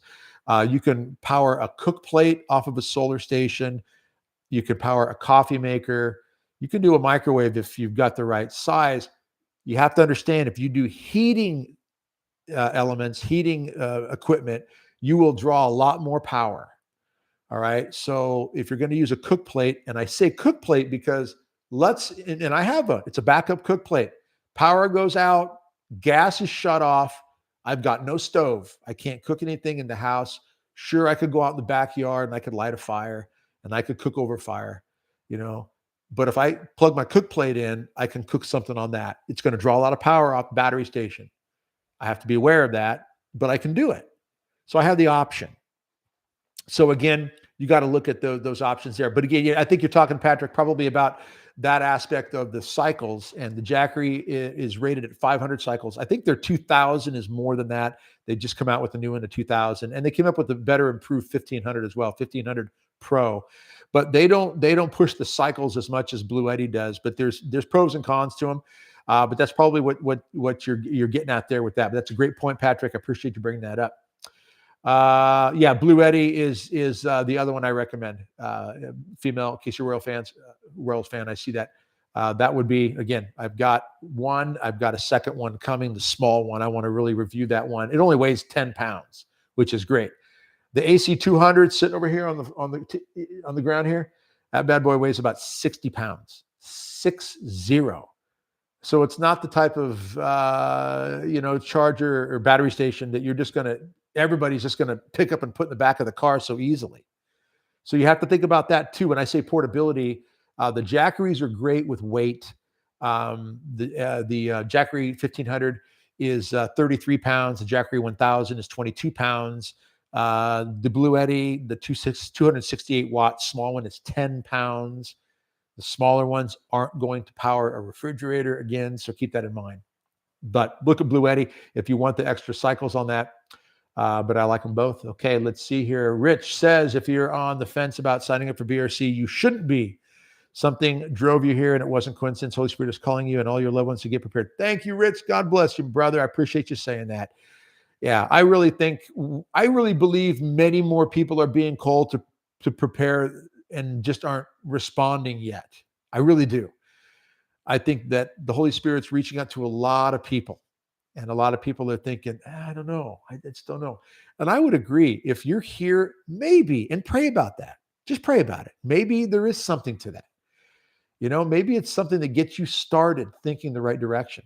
I hope you sign up. I hope you try it. 30-day money back. No question on that. But even if you don't sign up, start doing more to prepare. Go out to the BR Coalition YouTube channel and just watch those videos. They're good basic videos that get the ball rolling. Okay, the online training is much more extensive. Obviously we have the interaction like this. And of course, we're praying together as a family, and it's great. And the online training videos that come out. But at the very least, whether you sign up or not, and again, I hope you do. I hope you give it a shot. But at the very least, do something to start advancing your preparation. Move forward with it, because there is a lot happening very, very quickly. And again, things can change. Well, I'm waiting for the next news story. I wouldn't be surprised if I got this really nice, studio light here. Big old thing. Computers, cameras, little fan blowing in the corner, phone, and all of it could go down like that. And I know it could. I got light right here. I got light right here, right? I got backup station. I got my power stations. I got my power brick right here. I got extra gas. My gas tank is full, and I have extra cans. I treat my gas tank, by the way, in my vehicles. When it gets to 3/4 of a tank, to me, that's close to empty, and it's close enough to fill it up again. My tanks almost never get even to half full. They never get that low. Rarely ever. I keep them half or more, normally 3/4 or topped off regularly. I want to know that if something happens and the gas pumps go down, and that could happen, you get a power outage, you get a grid, you get a cyber attack of some sort, and boom, gas pumps can go out. And then people are scrambling. People are getting nervous. People can get desperate. Remember what happened when the gas line was hacked, and it was hacked from oil pipeline from Texas to the East Coast a few years back, right? What happened? people out there on the East Coast started going nuts, and they started going to gas stations. They started loading up everything with gas. They started hoarding gas. There was actually a video of a guy taking plastic bags from grocery stores and filling them with gasoline. I saw this. This is not a joke. I'm telling you, people will do desperate things when things become desperate. So it really is important for us to take seriously. And I believe what Rich said is on target about the fact that I think the Holy Spirit is calling a lot more people to do things to be better prepared. And a lot of people, it's right. It's bouncing right off. They're not taking it seriously. Very, very dangerous. So again, whether you sign up, and I hope you do, we got an hour and 16 minutes left. Go out to the page, brcoalition.com, click on the page, go out there, check it out. It doesn't obligate you. Just look through it. You get the $24 a month, the $240 for a year, saves you 2 months worth right there. You don't have to sign up, but go look at it, pray about it. You still got an hour and 16 left. And again, 30-day money back. But at least, even if you don't sign up, take more steps to be better prepared. When you go to a grocery store, for example, just start buying a few extra cans of food every time you go and put it away in a place that says, this is storage here. We're not eating this food. This is here for emergency purposes. If you do things like that, you'll find yourself starting to think differently. BR Coalition training, spiritually, physically, body, mind, soul, be better prepared, is about helping people obviously take the right steps, but it's really about helping to look at the way we allow our minds to be formed in the way we think in general. Kind of like self-defense, I would say this. If I'm ever in public and I got to get on my phone, I'm out somewhere in public, I don't stand in the middle of a shopping mall, middle of a grocery store with my back open and then down on my phone. This is a very vulnerable position to be in.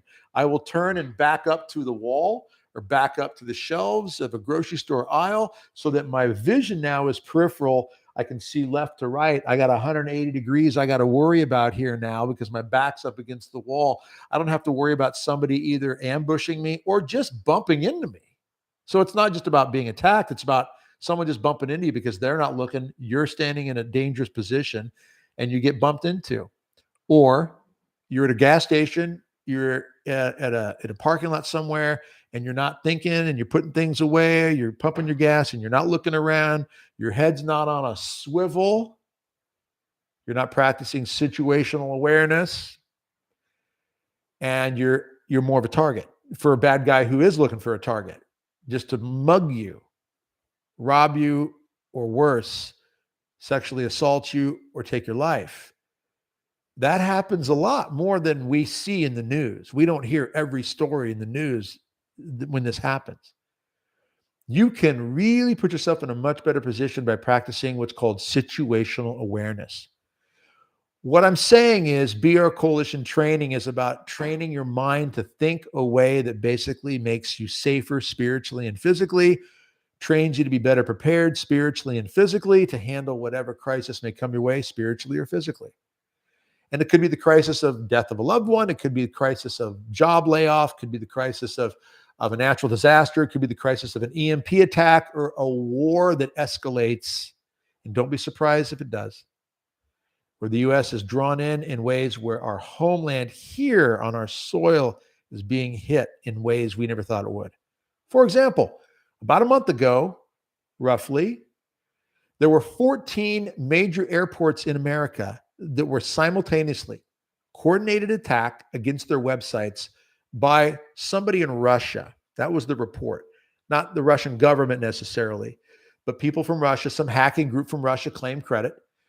14 airports in America. We're talking LaGuardia in New York, O'Hare, Chicago, which I'm flying into very soon here, and Atlanta, Hartford, major airports like that, 14 of them across the United States, simultaneously, same time, coordinated attack, took over their websites. So it could be done.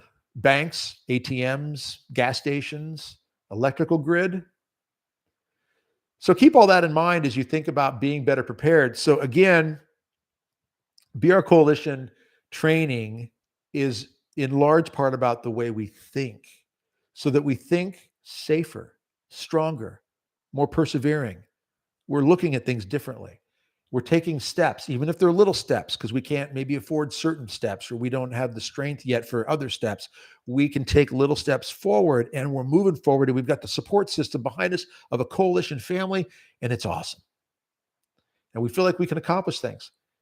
And even though I've met very few of the coalition members personally, I still feel very close to many of them as friends, because of the lives that we do and the interaction and the emails we get. Phenomenal emails, great emails from people. I can't tell you what it means to us. And we pray for you every day in our daily rosary and times of adoration when I go to mass intentions, always offering it up for BR Coalition members, BREP members, people who are just family to us. But this is important to change the way we think so that we can be thinking this way in other areas as well. When you start becoming a problem solver in this area, you start finding, your mindset can be problem solving in other areas too. So you start thinking preparedness spiritually and physically in this area, that area. Pretty soon you just kind of in general start living your life better prepared across the board. And you find, I'm taking care of things better. I'm organizing things better. My desk looks better. My garage is getting clean, whatever it might be. You're rotating your food so you don't let food expire and waste food. And then, you're more responsible with things like that too. So there's a lot of good reasons.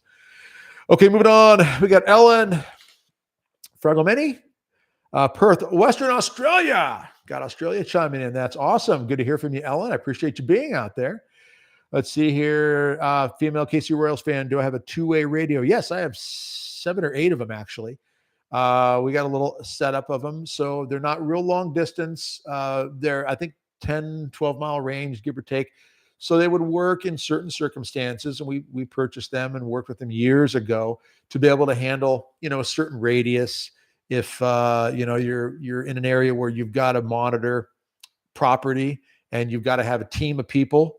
You've got people watching front, watching the back, and you got to have radio interaction with each other. You don't want to go to cell phones are down, whatever it might be. Then you go to radios. So two-way radios are good. So we have quite a setup. We have like 7 or 8 of them, I believe by now. Let's see here. Let me see the Phoenix, the Switch Corporation. Look it up. Huge. The Switch Corporation. Okay. I'll write that one down. Another sticky note. And check that one out. The Switch Corporation. Okay. We'll see what that's all about. Let's see here. Let's see here. Awesome. Helen says, Shirley, we are allowed to support. That's awesome. Shirley. Ellen says, hi, just to clarify, I registered several months ago. Was that a lifetime registration or do I need to re-register for the reduced price you are promoting, Barry? Ellen, if you're talking about, was it a one-time purchase or of over like $340 or $350? That would be the BRC. That'd be the BREP course. Not sure if that's what you purchased or if you are signed up for the monthly membership. You would know if you paid $240. That's what we're talking about right now. That's a monthly training. You should be receiving emails and videos once a month in your account. If you don't know and you're not logging into the account, then I would recommend you just do this till we get it cleared up. Send an email to us. You can go out to brcoalition.com, scroll to the bottom, and you'll see a contact button. The contact button takes you to our email. I can give it to you right now. Team, T-E-A-M, at brcoalition.com. Team at brcoalition.com. If you send an email there, team, T-E-A-M, at brcoalition.com, and just tell Haley to send it to Haley. You can send it to Zach too. Haley or Zach, they deal with most of the emails. If you just send it to them, say, hi, here's my name. What am I signed up for exactly? Can you refresh me on where I am with this stuff? They will get back to you, let you know exactly what you're signed up for, give you a refresh, let you know, remind you of your account number, whatever it is for you to get in and take a look at whatever you have purchased from us. So do that, Ellen. Check that out. Go out to team@brcoalition.com. Send an email there asking what you've signed up for. give them your name, and I'm going to also write your name down and tell Haley, who basically she's operations director. She runs everything behind the scenes when it comes to this stuff. I'm going to get your name written out here and ask her to be on the lookout for you reaching out in an email. Okay, got it. All right, Ellen. So send us an email and we'll check on that and get back to you and let you know exactly where you are with this. We are going on 9:00 here Central Time, and we are here on the time. The clock is ticking, and we are at. Oh wow! Look at that.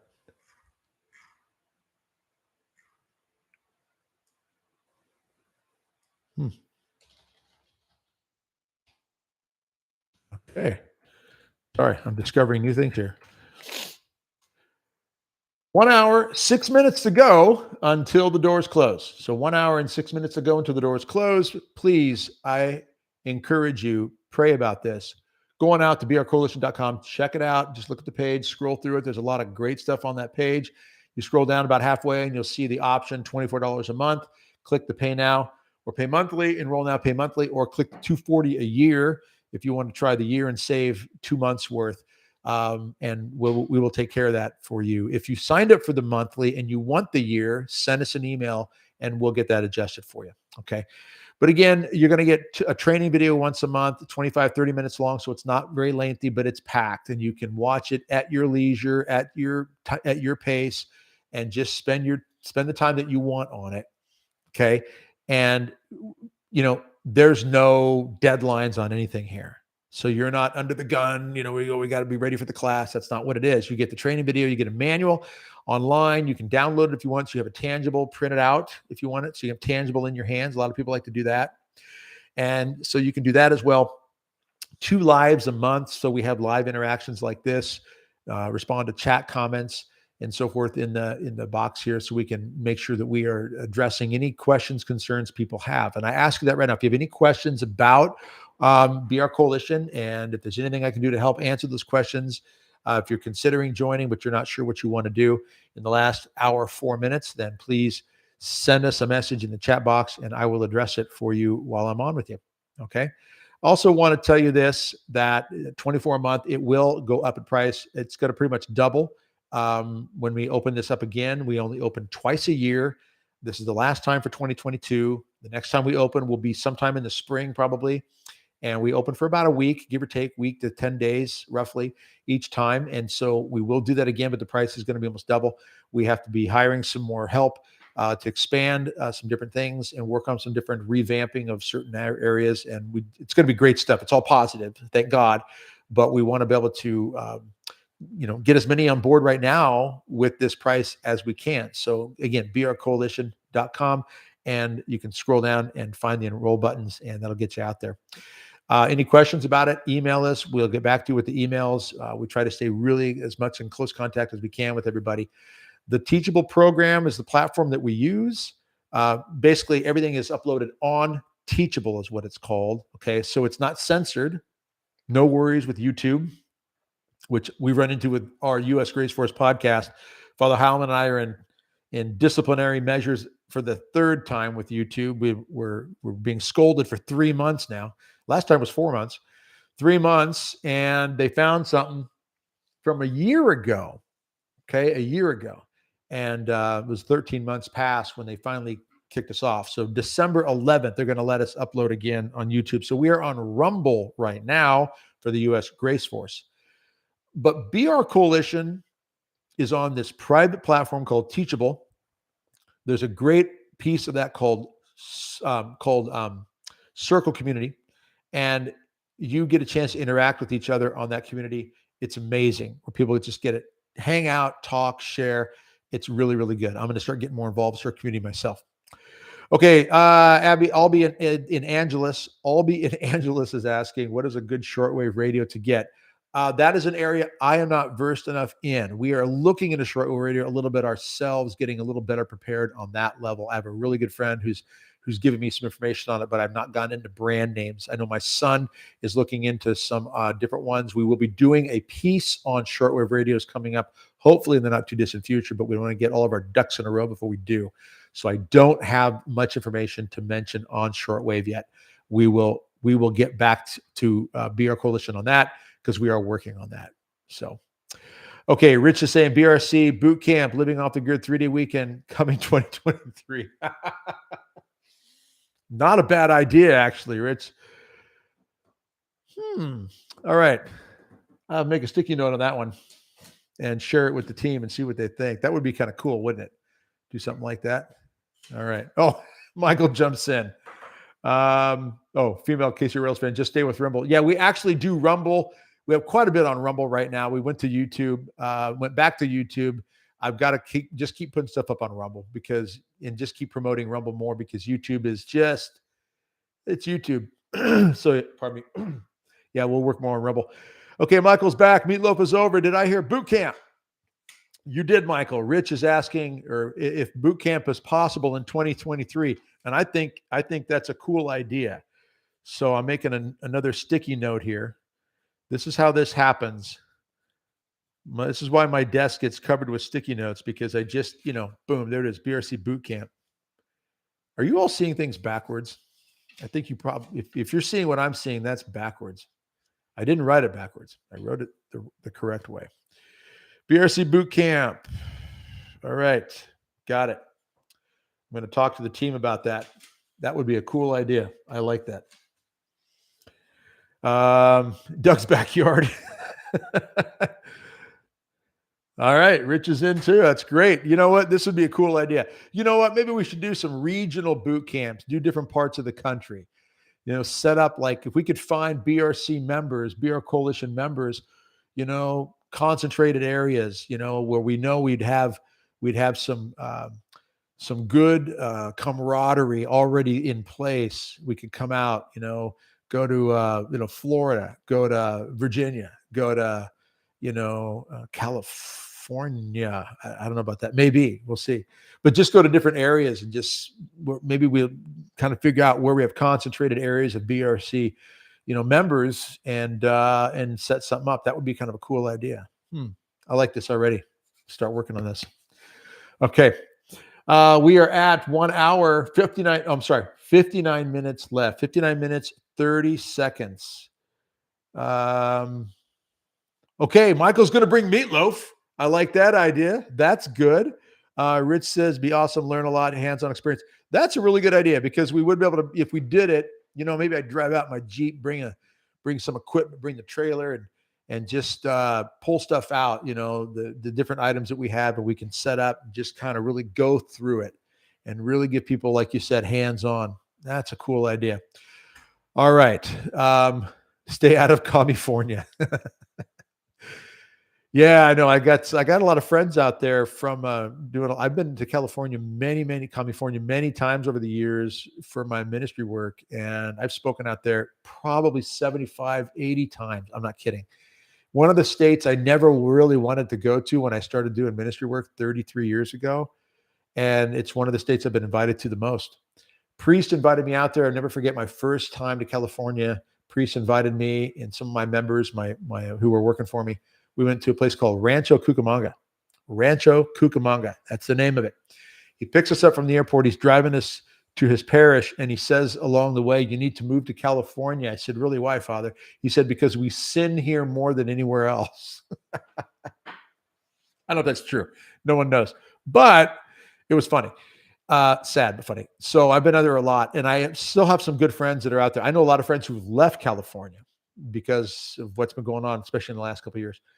But there's still some friends I have out there, and they say it's just really, really rough, really tough living out there. So, but I like this idea a lot, Rich. And Michael's going to bring the meatloaf. So we will be looking at some logistical ideas. I'll talk to the people on the team here. That would be a cool idea to set up a, BRC boot camp tour, go around different locations, meet people, meet the BR Coalition members and then other people as well. They can, invite other people in as well. It would be BR Coalition formation. That'd be great. Hotels, RVs soon. Yes. That would be, I like this idea. Yeah. In fact, my Jeep's getting built up, ready to go for some overlanding. Okay.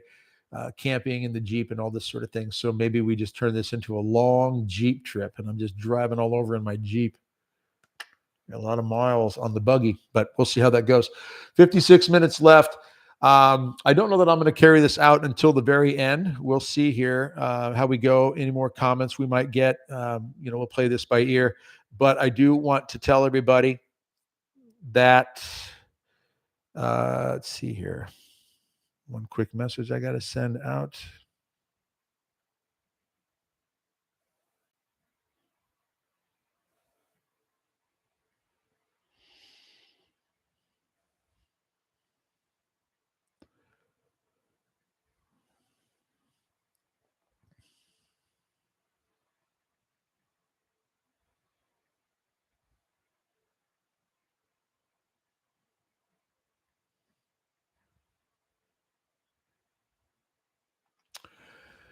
Okay. 56 minutes left, and then we're going to close the doors. And I do want to be serious about something here. When I talk about the importance of building community, I've had people ask the tougher questions. What do we do, Doug, when we know that half of our family isn't on board? There are parents who tell me that, their kids think that they're crazy when they talk about, you need to prepare a little bit. Oh, I don't need to prepare. You should get some extra food, some water, have a plan, an exit strategy to get out of the city if you're in the city. Kids look at the parents like, Mom, Dad, you're crazy. You've lost your mind. So there are people out there who are very concerned about their loved ones, their children, their spouse. They're concerned because they're just not on board with any of this. When I talk about the importance of actually thinking about detachment from your loved ones, we've got to be serious about that. It could be because we know that there are people that aren't taking it seriously and we don't know how they're going to survive a certain situation. But it could also be simply that they are taking it seriously, but we end up getting separated. You can get separated from someone across town if things really go bad in town, depending on the size of your town, your city. And it's too easy to think, well, my husband, my wife, my kids, they're going out for the day. They're going to be, they're just 30 minutes away. They're on the other side of town. They're 45 minutes away. They're just at work, or they're out shopping. They're at a movie. They're hanging out with their friends or anything like that. But we just don't realize how fast things can become very upside down and leave us in a position where we can't even move very well through the city, and where that could leave us with regards to communication and ever, reuniting with our loved ones. So thinking about what you would say without being doom and gloom and sounding like the sky is falling is tough, I know. But I think there are important conversations to be considering more now. Age appropriate, of course. And I say that because I know, a lot of people have young kids, and I've had so many parents over the years, especially lately, say to me, pardon me, say to me, Doug, I don't even know how to tell my 10-year-old. So I don't know if you tell a 10-year-old. I don't know if you say anything to them at this point. I mean, there are certain things that you almost have to say, you know what? If things get really hard and difficult, we're just really going to pray hard and we're going to trust that God's going to do something to help us. But I really want to encourage you to consider the conversations with your loved ones sooner than later. All right. Not heavy doom and gloom, optimistic, persevering, confident, but realistic that there are changes happening and things could get very, very sticky very quickly. And I would say this. I'll say this, and then I'm going to move on to Michael's next comment here. What man wants to do to this world, people like Klaus Schwab, Bill Gates, our president, all these people who just, they don't care, open the border, let people rush in, don't secure the nation here or there, don't care about, a digital dollar crashing economy sort of stuff. They don't care about all of this stuff. They just don't. There are people that have shown us they will fight for the right to kill a baby in the womb of the mother. They will fight to preserve the right to harvest baby parts. There are people that are so dark in those areas. Don't think for a moment they won't do anything. Meaning that there's nothing that they wouldn't do. If you're willing to fight for the right for a baby to be aborted, murdered in the womb of a mother, you can expect pretty much anything is on the table for a person like that to hurt others. So we got to get out of the normacy bias. We don't want to think doom and gloom. We don't want to think that the devil's behind every tree and every rock. As Father Ripperger said, he's not behind every tree. He's probably behind every other tree. That's what Father Ripperger said. So there is a lot of diabolical problem going on. We are living in an age of, as Sister Lucia said, we would fall into this age of diabolical disorientation. And I think you see it. And I don't think that diabolical disorientation, the way I take it, is, and I could be wrong, my opinion on this one, okay? Full disclosure, just my opinion, that I don't see it just as diabolical disorientation being that we're living in an age of the diabolical and everything is disoriented because of the diabolical. I see it sometimes as we are living in the thick of a diabolical disorientation going on around us that we can see and we have to navigate through. But that doesn't mean that, if we're part of a diabolical disoriented age, that everybody is diabolically disoriented. I think we're living in the thick of something that just has this distortedness. And I don't know how a person doesn't agree with that when you look at the transgender stuff, when you look at what's going on with a girl in a high school. I think she's 14 or 15 years old, and she spoke out because she felt uncomfortable, very threatened and uncomfortable in a girl's locker room with a guy in there who claims to be a girl in high school. She complains. She gets in trouble from the school. Her father gets involved. They go after him a bit. She's being harassed by the school and by others in the school over this fact that she just said, I'm uncomfortable because this is a guy. We're talking about disorientation. Diabolical disorientation. I mean, we're in the thick of being disoriented right now, and we have to live in the middle of it. So I say this because we would be, I think, unwise to ignore this. And when we see these things continuing to unfold, for example, we've been told by the highest level of our military, we will be in this fight with the Ukrainians until the end, until it's completed, they want to send another, 37 billion, I think, over now is what they're estimated looking at. They'll see somewhere around 90 billion, 91 billion, I think is what we're hearing. Okay. What is the end? Define the victory. When do we see it stop? So on every level, things are up in the air and things are very confusing and people are really, really kind of spinning around wondering what in the world is going on. I encourage you, find the simple pleasures of your day-to-day life, the things that you have control over, your kids, for example, your grandkids, your spouse, your good friends, people that you love. Find those people in your life that you know are there. Find the things that are good, that you enjoy, that are simple pleasures to get you through the day, whether it's a walk, whether it's, for me, I like working out. That helps me. I also like ice cream, sitting back, having a glass of wine with a friend, or having a beer with a friend, watching a good football game, whatever. As long as they're good things, they're simple pleasures, enjoy them. Enjoy the beautiful good things that God gives us. Even in the thick of all the diabolical disorientation, even in the thick of all the craziness and the insanity that's going on around us, that is so clear and screaming at us left and right, in the middle of it all, don't lose hope. Persevere.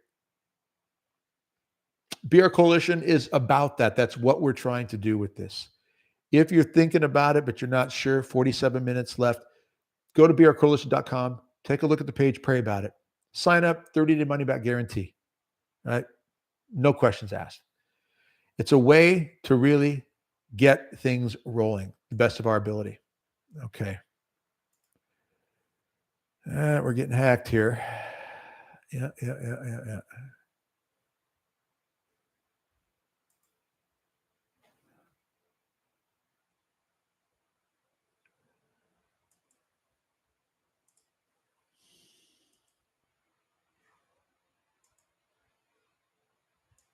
Give me 1 second, everybody. I apologize. I got to clean something up here.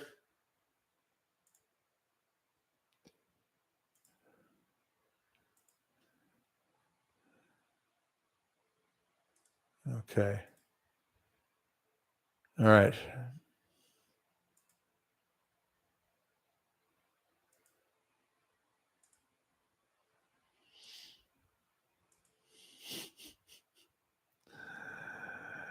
Yeah. You're right, Michael. Trying to get rid of this garbage.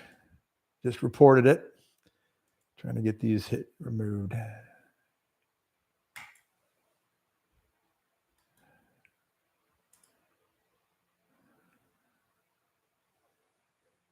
Okay.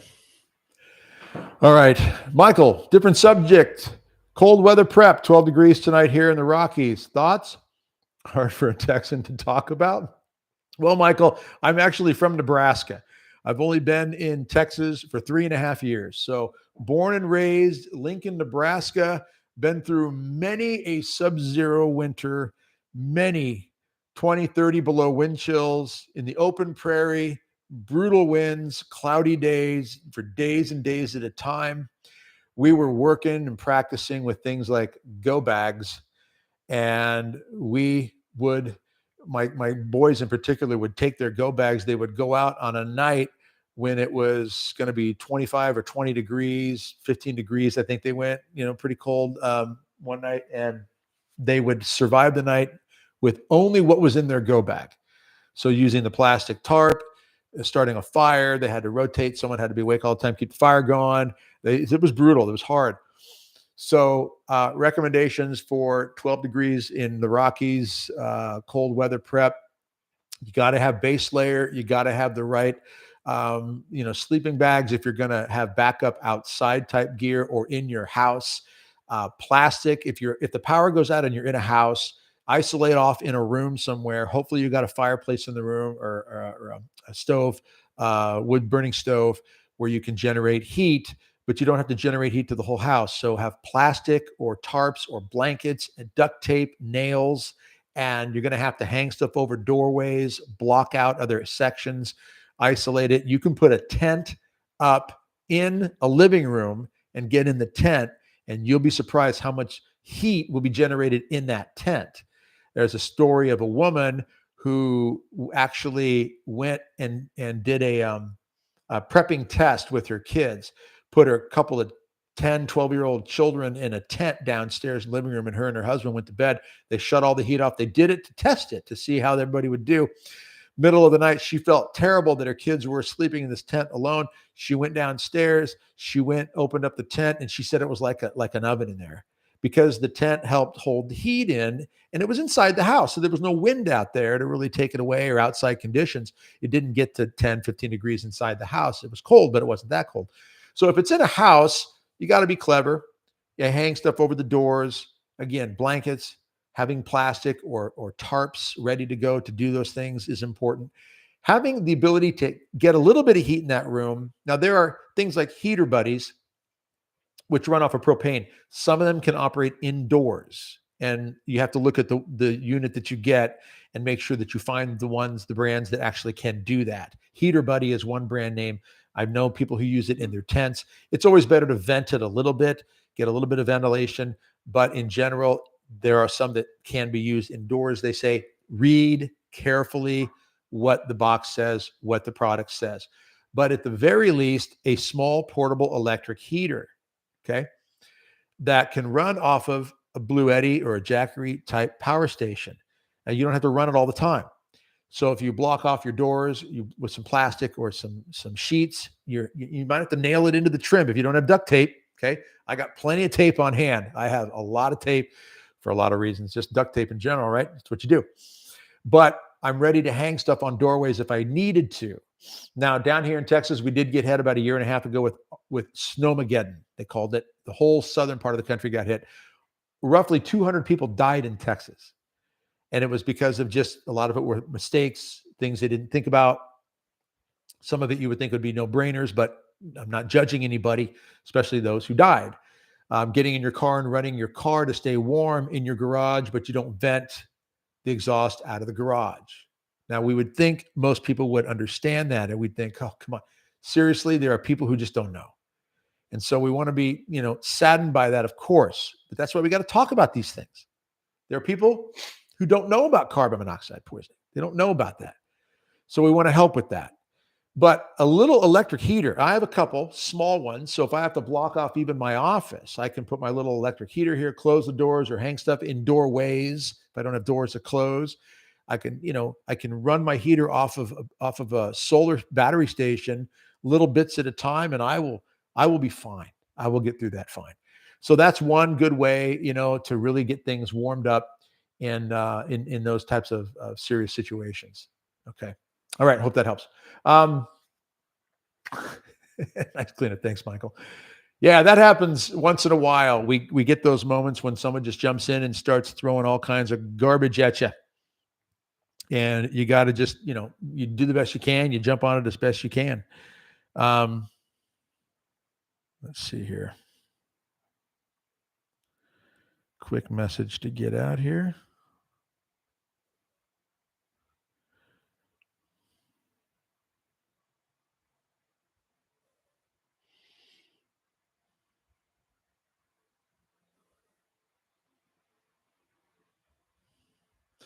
Okay, moving on down here. Let's see what we got. Doug is rooms for Nebraska. Yes, I am. Born and raised, Lincoln, Nebraska.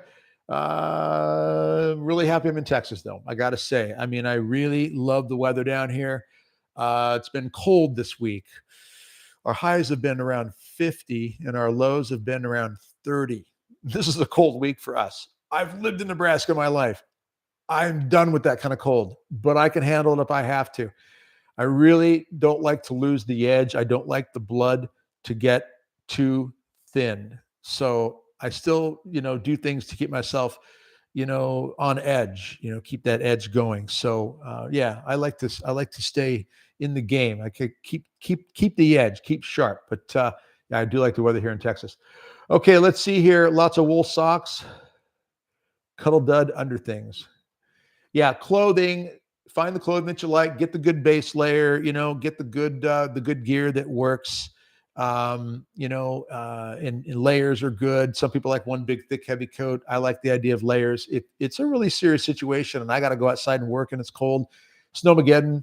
They have no plows down here in Texas. No salt trucks. Okay. Now I got a Jeep, and I'm ready to go with a Jeep. I got the lift on it, and it's ready to go. But and I'm used to driving in the snow my whole life, every winter, right? We just grew up with that in Nebraska, as you know, in Colorado and places like this. But down here, they don't know how to drive in the snow if you're from this area. So the streets were pretty much clear. Okay. We had 5-6 inches of snow on the streets at one point, I think. Was it 4 or 5 inches, give or take?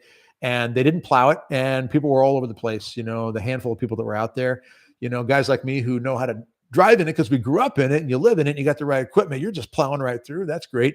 But in general, I still made sure I had everything I needed in my Jeep just in case something happened. And I was able to help some people, some different things, which was great. But, in general, I got to say, it's really, it's good to kind of have those moments where you can be tested in the climate condition. And it gives you a chance to really, stretch your arms and stretch your brain on what you're going to do to survive in cases like that. Okay, let's see. Our Fitch, is there a hack for preventing burst pipes? 12 degrees in Omaha, Nebraska right now. Just curious. Different things we did. Keep a trickle of water going through them. Okay, just keep a little bit of water dripping through. As long as it's moving, it's not as likely to freeze. So you'll get a little bit of freezing here and there, but it's much less likely to have a bursting problem if you got a little trickle of water. So I do this sometimes when it was really cold outside. I would try to put insulation, and they do it down here too, those insulation caps that go over outdoor faucets. But even on sinks inside, depending if you have really trouble keeping the heat going, open up your cabinets, get heat into the cabinets where the pipes are.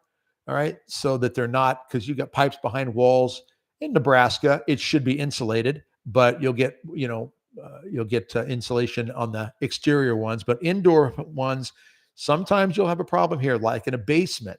So allow heat to flow, open cabinet doors and open doors so your heat in your house can move around a little bit there. That's one idea. Keep a little bit of water trickling out of your faucets is another idea. I've always heard good things about that. Let's see here. And I did that myself. Yep, Michael, let them drip. There you go. Siri just told me it's 21 right now, and I'm in Lincoln, Nebraska. Okay. I'm not laughing that it's 21 degrees. I'm just smiling that I'm in Texas right now. That's all I got to say. Let me check my temperature here right now. What is our temperature here where I am? It cooled off. It's 40. It's 40 degrees right now where I am. So feeling your pain. The low tonight is going to be a whopping 35. And tomorrow, what do we got tomorrow? Tomorrow it's going to get up to 57. All right. Yeah. Okay. I feel for you. I really do. But I'm really glad that I'm not there. So, all right. I will be going to Chicago this weekend. So I'm going to be getting hit with the cold. I know that. I'm ready for it, though. No problem. Let's see here. Yep. Michael's right. Keeps the water moving when you keep the drip going on the faucets there. Joanna Owanek just signed up. Looking forward to seeing if this will work for me. Thanks. Awesome, Joanna. Congratulations. God bless you, sister. Good to have you on the team, part of the BR Coalition family. Love that you're out there. 35 minutes left for those interested. If you just got on, if you haven't heard, we're talking BR Coalition. This is the final day, final open for the year. We'll be opening again in the spring, and when we do, the price is going to be double because we're expanding some things. We're hiring more to help take care of some pieces that we need to. So 35 minutes left to get in at $24 a month or $240 a year. If you do the $240, you get 2 months free. That's what that amounts to. Obviously, your price does not go up at all in the future. No matter what we raise the price to, you are covered at the 24 a month or the $240 a year. So just so you know that. Also, remember with BR Coalition, you get one video a month that comes out, a training video a month, about a half hour, roughly, give or take. Not much. You walk through it at your own pace. You work on it at your own pace. There's no deadlines or anything like that. We always address something spiritual. We try to address something physical as well. So we're covering a little bit of everything there, body, mind, and soul. And it's a 30-day money-back guarantee. And you can't miss on that. You sign up for it within 30 days. If it's not working for you and you don't think it's a good fit, let us know. We'll give you your money back. But that's happened. People have bowed out, and some have come back and said, "Hey, we really miss, of all things, the number one thing, the community. They miss the friendship of people that can get together, the circle community that is on the Teachable platform, or the what we have with the lives. 2 lives a month, 2 lives like this a month." We go through the chat, we talk. One of the lives, we pray a chaplet of divine mercy. The other live, we pray a rosary. We do this every month. And that way we're constantly praying together as a family. And that's one of my favorite parts. You're praying a rosary and I'm seeing a couple hundred people in the room. You know, it's one of my favorite things to do because I know we're praying together from all over the place. We're praying from, the Philippines and Australia and India and Canada and the US and Scotland, Ireland, UK. It's just great. It really is great to see that. And so I really, really believe that, a lot of people out there have said that that's one of their favorite parts about it is the prayer time together. And I understand why. It's incredible. So yeah, we have 33 minutes left before we close the doors for good for 2022. And then they'll open again sometime in the spring in 2023. Okay, let's keep moving on here. See what else we got. Thank you, Joanna, again for signing up. Good to have you on board. Let's see. Shirley, LOL about 50s fleece clothing. Yep, there you go. Open the cabinet doors. Yep, exactly. Michael Gardner, about the cold. I have 4x8 sheets, 2-inch foam board, cut to window size. Home Depot, $38. Works great. Nice idea, Michael. I like that. Is just having insulation ready to go. Foam ready to stick in those spots. And that's I like that because what that is that's thinking outside the box. There are so many different things that we can't all figure out in any kind of whether it's a crisis or just a day-to-day thing we got to get through. And someone knows something. Someone figured it out. There's a pro tip here or a hack here, whatever you want to call it. Somebody knows something. We just have to tap into that. That's why building community is such an important thing. Being able to interact with people, work with people, know people, and grow. BR Coalition does that. We share ideas with each other a lot. And this is a great part of it.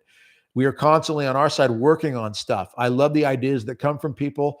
I will incorporate some of those into our work because we want to get the good ideas out to people to help people be as better prepared as possible, body, mind, and soul. Don't forget Joseph in the Old Testament, Pharaoh, the dream, the 7 fat cows, 7 skinny cows, the years of bounty and the years of famine. And what did Joseph do? He was put in charge by Pharaoh himself. I still say it's God's sense of humor, even though Joseph probably didn't think it was really that funny when he was thrown into the well by his brothers, sold into slavery by his brothers, put into prison under Pharaoh's court, and then eventually pulled out. And Pharaoh says, hey, by the way, I hear you read dreams. Yeah, God gave me the gift. What's this dream mean? Oh, you got famine coming, pal. It's going to be rough. What should I do?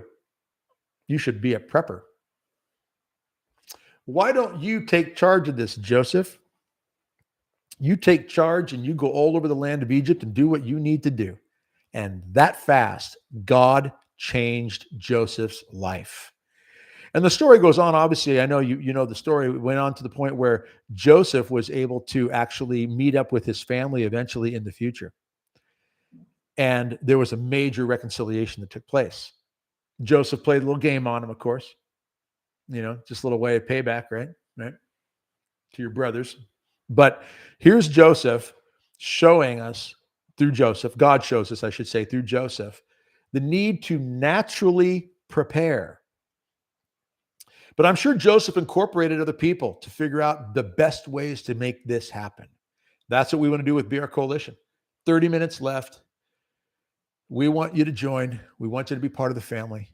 We want you to be able to be part of this effort where people come together, work together, help, just like answering questions on how to keep pipes from freezing. There are so many great things out there that we can do to improve our situation, and we can share that with each other. And that's what we want to do here. Okay. Let's see here. Maybe I should go preheat my heated blanket on my bed. As cold as that is, that's a consideration. I can't believe it's only November and you got that kind of cold weather up there. Yeah. And I'll be in Chicago tomorrow. Okay. We're Southwest Chicago. Maria Gab, we're in Southwest Chicago. Can you put in writing all you think would help? Oh boy, put it in writing would be tough. I tell you though, if you become a BR Coalition member, we do a written manual on everything we do. So that's the best I could offer right now is we have a written manual that comes out with every training video. And we are, we put this out. It's very close to what the training video actually is in great detail. You can take the manual, you can download it, you can print it out so you'll have a hard copy of it. But that's the best we can do about putting in writing everything that we talk about. But again, there's a lot there. There's a lot there. And our YouTube videos on BR Coalition YouTube channel, I think will help a lot of people. We put those out periodically. We want people to have the option to be able to get some good entry-level stuff. We put a lot more into the training, of course, because it's an ongoing thing. But the videos are out there and they help. They help focus on certain things, some of the water, the electrical, some of the self-defense stuff. They don't get into the spiritual training so much. That is pretty much you're going to find only in the BR Coalition training, monthly training. So 28 minutes left. We're going to close the door in 28 minutes, and that's going to be it at this price, $24 a month or $240 for the year until the doors open again in the spring sometime, 2023. And the price will be almost pretty much double, I think, is what we're looking at. Again, we've got to hire more help. We've got to expand some things, all good, positive things. But that's why we have to up the price because we got to cover some of this. And I guarantee you 30-day money back if this does not work for you. We don't want you unhappy. We wouldn't make us happy if you're unhappy. So give it a shot. And I appreciate the encouragement from some of our members in here tonight. It's been a big, big plus to know that we got some family out here joining with us. Let's see here. Let's see. Okay, HCM Ben asking Michael Gardner, what are the 2-inch foam boards for? We're 10 degrees Celsius, negative 10 Celsius here in Toronto, Canada. Michael, insulation, R13, 2 inches, easy to cut, use a razor. Yep. It's just insulation, foam boards. They're great. There's a variety out there to pick from. You can go 2 inch, you can go 1 inch, and yeah, you just cut them, pre-cut them, and you can just slip them in and it will do an enormous job at cutting back on, because a lot of that cold air coming through the glass. Your glass gets cold, even when you got, you got the, double pane, triple pane glass. That's a huge help because then you got the air gap between the glass. But older houses have single pane. That was my house in 1915. Wait, hold on. That didn't sound right. It's a house that was built in 1915. I didn't live in it in 1915. Okay, I'm not that old. House was built in 1915. It was the original glass on some of the windows. You could see the waviness in the glass. It was really amazing. You could stand in front of the window at a foot away and feel the cold coming off the glass. Had I thought about this insulation idea, that would have been a big plus for me right then. So the idea of just be able to pop that in the window and you cut that cold coming off that glass, tremendous help right there. So I like that idea. Thanks, Michael. That's a great one. Let's see here. Michael, sorry, I'm not very adept at handy. What would that not block out the window light? Yeah, you're not going to, obviously you're going to put it in only maybe at night when you want to sleep, when things really, really get cold. During the day, you can be selective. You can put it in different places. Yeah, Michael's saying it right here. Yes, prepare for that. Can be depressing. Leave some open during the day. Of course, this is for a grid down situation. What I would say is, if you got really, really bad weather and it's really, really cold, you want to put it in some of the windows, or maybe you got the wind blowing from the north and the north side of your house, wind's coming through that glass, and it's that maybe that's a side you put those styrofoam insulation pieces in during the day even. So you'll be selective in where you put them and when you put them in. But at night, you can put them in all the windows and you really seal that up much, much better at night and cut a lot of cold down at night. So just kind of choose when and where you want to use them. And grid down, absolutely. If the power is out and you got to secure the house and you really want to keep some heat in there, having this pre-planned is a good idea. There are people who have plywood, I know this, that is pre-cut for their windows in case civil unrest breaks out. And they want to go out, and before it gets to their neighborhood, if they have a heads up, they can just boom, boom, boom. They can run screws in and put the plywood up around their windows on the outside. Some are willing to put it on the inside, on their trim on the inside. You get civil unrest and things are getting crazy, and you throw plywood up, you'll even put it up on the inside of your house if you need to. You might cut a slot in it so you can see out and then be able to block that. You could do a little wood block that opens and closes on. I mean, there are things you can do. Yes, like a castle, with the little chute holes that they had in the towers and on the walls. It seems crazy to some, but there are some that are taking it that seriously. And depending upon your house, your setup, maybe you've got windows that could be done that way easily enough with plywood. That's not a bad idea to consider. But again, what we're doing is we're thinking outside the box this way, and we're looking at different options. Insulation, styrofoam that's cut, goes into the windows. Great idea. Having plywood pre-cut, ready to go to cover windows in case there's a serious situation, storm, or civil unrest. These are not bad ideas to think about. But again, what it does is it gets us thinking the direction of solving problems. Okay? That's a good thing. Good thing to do. 23 minutes left and we close the door. I'm probably just going to ride this out to the end, and this will be historic. It'll be a 4-hour live. I've never done a 4-hour live. I did a BRC live that was like 3 hours and 45 minutes. But yeah, I as long as there's comments coming in and we've got people in the room, I'm going to hang on here, especially since we're going to be closing the doors in 23 minutes. Really want to encourage people to prayerfully consider doing this. Go to brcoalition.com. And, scroll down about halfway down the page, give or take, you'll find the big orange banner with the clock on it. And then on one side, $24 a month, click here to enroll, or $240 a year, click here to enroll. When you do that, you have the option. You do the $240 a year. Obviously, you're getting 2 months free that way. That's a good deal.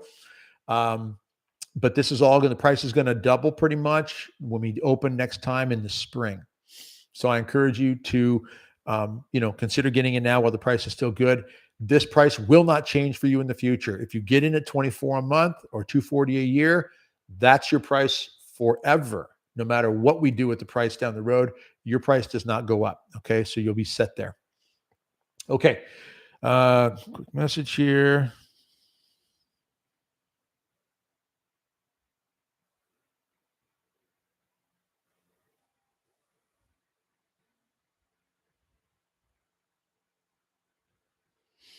Appreciate your patience. Give me 1 second.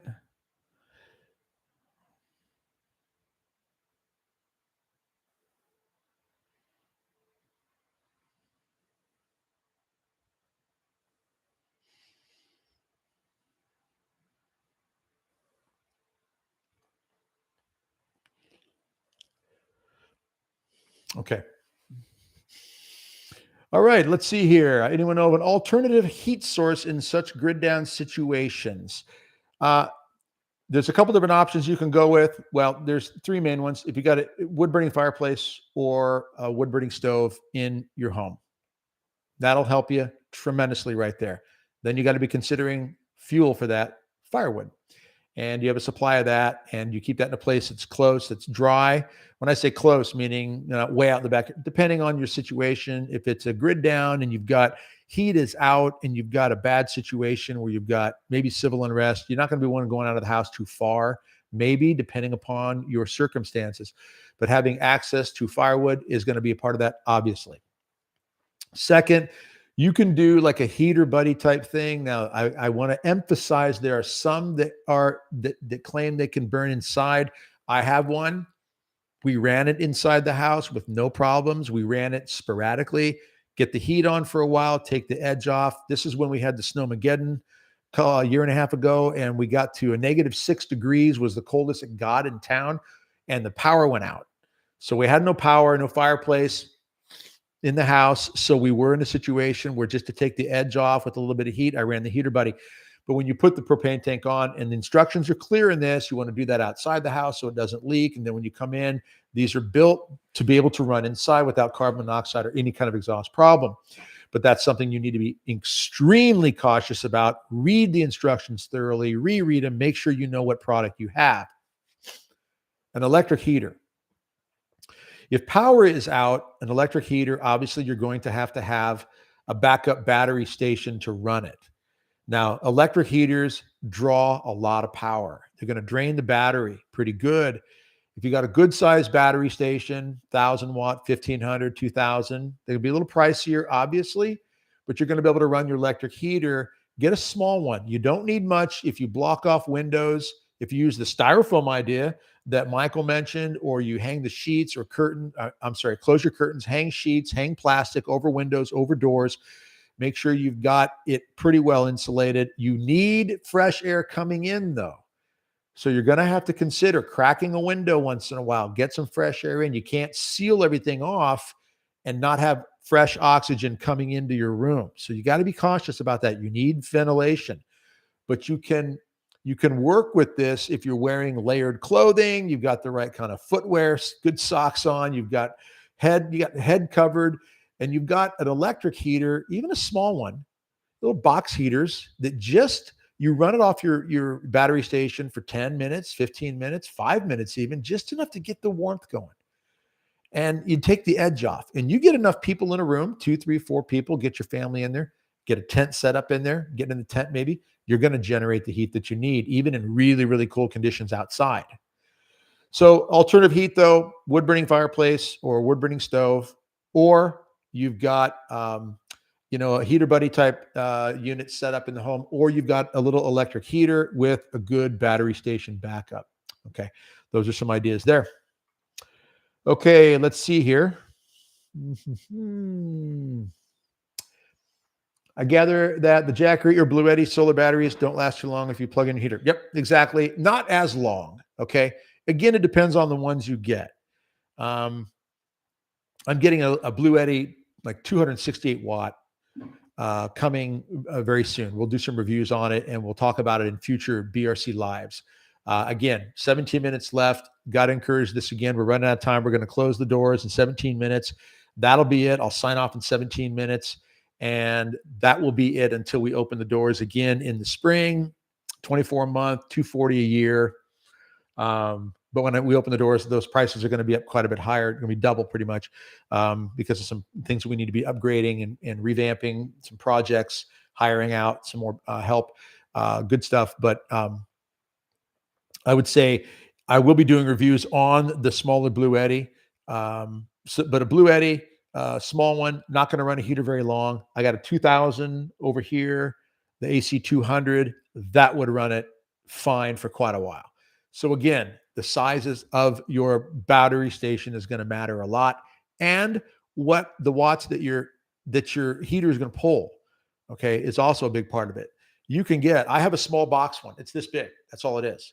I'm going to pull it out later. We'll do it in a future BR Coalition Live, so I can talk more about that with Winter, of course, being here. I want to be able to show these things to you. But I bought that intentionally to be just the smallest little portable heater that would not draw much, but would be enough to heat a room. If I had to really lock things down, I'm not going to heat my whole house. Okay. I don't have, my kids all moved out, so I'm not going to have to heat the whole house. Okay. For two of us living here. So what I'm going to do is I'm going to lock down into a room somewhere. Lock down meaning I'm going to hang plastic or blankets in some doorways and block off certain areas. I'm going to insulate different areas, and I'm going to just generate heat in one probably smaller space, right?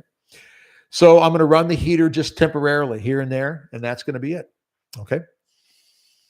Let's see here. Shirley McCloy, H. Ben, consider hand warmers, feet warmers found by Hunting Supplies. Yeah, that is another option too. I had those in my go bag. I had them in Nebraska in my go bag, in my vehicle, my Jeep. Hand warmers in the wintertime. I took them out in the summer and I put them in the winter. And that way, if you're in the car and you get stranded in the car and you need to generate some heat, or you got to go on a long walk somewhere and you're out there, you want to have good gloves, good footwear, and these little hand warmers, foot warmers, those are good as well. So those can work in your house as well. That's a good point, Shirley. Thank you for that. Michael, 3/8 plywood works for windows, painted trim on house, color white, so they don't stick out too much from a distance. Attach that side to protect glass. They will throw rocks. Michael, you're thinking my way, buddy. Yeah. Having that kind of stuff in advance, thinking through that kind of stuff is very important. Okay. So I really want to encourage everybody. Again, you're thinking outside the box on this kind of stuff. If you have time to put this stuff together, do it, get it ready. If you got a place to store the plywood, have it ready to go. You can prepare it so it looks like it's part of the house. You're going to deter a lot of problem if you do these types of things. And that's something a person's got to consider depending on where they live. Where I live is not a scenario that I'm nearly that concerned about. Where I used to live before I moved to where I am now, I was much more concerned about that. I was in the thick of much more of the city. I'm out away from the city a bit more now, and that helps me with my preparation when it comes to that sort of thing, considering potential civil unrest. Okay, 14 minutes left. Let's see here. Okay.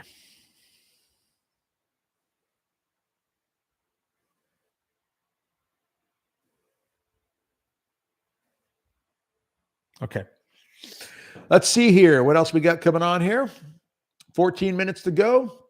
I encourage you to go out to brcoalition.com. See what we've got out there. 30-day money back guarantee, everybody. Don't forget, 30-day money back. Right? So you can try this out. You can go back and look at every video we've had, 26, 27 videos, all the lives that are recorded. We do the lives twice a month. They're recorded. Whether you join in on the live or whether you go watch the replay later or watch the recording of it later, entirely up to you. Not a problem, but it's there for you. So you have option to that. You can sign up. You can watch all the lives. You can watch all the videos and still get out in 30 days if you want to. Okay. If you do that much, I'm thinking you'll like it. Okay. But you could. What I'm saying is money back if it doesn't work for you. If it works for you for a while and it helps you for a while, praise God, then do it for just a little while. Do it for a few months. Try it out. See if it works and then cancel. After 30 days, you won't get money back, of course, but it's only 24 months. So try it for a few months. And if it doesn't work and you cancel, I understand it's not a problem, but it gives you something and you start benefiting from at least that. And that's a huge plus. Like even the conversation going on right here on the chat side here, this is helpful. A lot of people haven't thought about alternative heat sources. A lot of people haven't thought about hanging blankets in plastic from their doors and actually having it ready to go in advance. They have enough blankets to cover themselves, but nothing to cover the doors. Well, get plastic, get tarps, get that ready to go. Get plywood, get insulation ready to go for windows. These are things people just haven't thought much about. even opening cabinets to allow heat under the cabinets for your pipes in the wintertime when things are really cold. All these types of things are important. Having good footwear in your car all the time, all the time. Okay. I'll take my shoe off right now. I'll show you what I got here. Now, I'm big on this footwear thing. I keep a pair of shoes by my bed that I can slip on hands-free. They're called Kizik, K-I-Z-I-K. If I'm going to church and I got dress shoes on for whatever reason, my dress shoes are more like a black tactical shoe or tactical boot. But if I have regular dress shoes on, nice dress shoes on, suit and tie type situation, these are still in the vehicle all the time. All the time. I want something with some tread, some traction on it, something that's got some good protection on there. Okay. A lot of times I'll have hiking boots with me as well. And I say this because ladies, for example, you're going to church or you're going to work or you're just out and about and you've got open-toed shoes, you've got flip-flop types, you've got sandals, you got dress shoes for church. Imagine wintertime, dress shoes and no backup. You got a skirt or a dress on and your car's, for whatever reason, stranded, out of gas, mechanical failure, streets are blocked for some reason, civil unrest, whatever, anything in between. You got to get out of the car and move for whatever reason. You can't stay in the car and all you've got is dress shoes and it's cold out. I don't care, 10 degrees, 5 degrees below, wind chill, 20 degrees, 30 degrees, whatever it is, but it's cold. You got to walk a long distance and maybe you can't stay on the main roads, the paved roads, because things are too dangerous. You got to go off on a back road somewhere. You got to go off through a field. You got to go, through backyards, whatever. And you're wearing your dress shoes. Have backup in the car, backup shoes, pants. You can throw on a pair of pants and be able to move better. These are things people don't want to think about because, again, as was mentioned earlier, when Michael brought up the procrastination, why people stay in procrastination, they got the normalcy bias mindset going on. They don't want to commit to making the steps that are necessary in order to be able to take what has to be done in order to be ready. They don't want to take the steps to even get to that point. Procrastination, laziness, normalcy bias. Oh, that's not going to happen. Oh, you're just crazy. Even though you can look at events all over the world going on even right now, and you can see problems where things have completely unraveled. It could happen here too. It could happen where you are. So having good footwear, again, having good shoes as a backup, ready to go, is a key part of this stuff. This is stuff we talk about, BR Coalition, all the time. How do we cover these things? How do we think outside the box? How do we spiritually handle the problems and the struggles? How do we emotionally get stronger to handle the crisis that could be upon us and that is upon us in many ways already? Okay, a few more comments. 9 minutes and I'm signing off. Been on for 4 hours then. It's a long time. Okay. Female Casey Royals fan. I'm out of luck for an alternative heat source. Wood burning stove is not practical for my condo-ish house. Best bet would be probably extra blankets. Yes, or again, if you can get yourself a battery station. All right, Blue Eddy, Jackery, Black Friday sales are going to be going on right now, no question about it.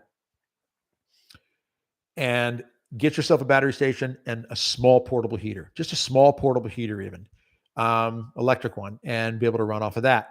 You're going to need solar panels, people. If you get the battery station, get the solar panels too, because you can charge these up with a wall socket, obviously, but if the power's down, that's not going to work. But on a normal basis, I can use that and have it ready. So my battery station here is ready. It's sitting on the floor right over here.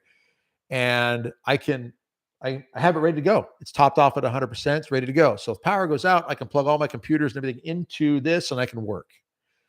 I can plug my washing machine into this and it's going to run it. My refrigerator, my freezer, right? But if the power's out and I can't recharge it off the wall, then I have to have another backup way to do it. Now, you can have a trickle charge off of a 12 volt, your cigarette lighter in your car, which, if I go on the road and I take a smaller one, I had a 240 watt Jackery, a little 7-pounder. I would take that on road trips. I could charge it off the cigarette lighter and keep it topped off. But if all power like that is out, your wall power is out, your house power, car power isn't practical, I need solar panels to recharge these. So when you look at any battery station, solar panels are going to be key. So make sure you factor that in.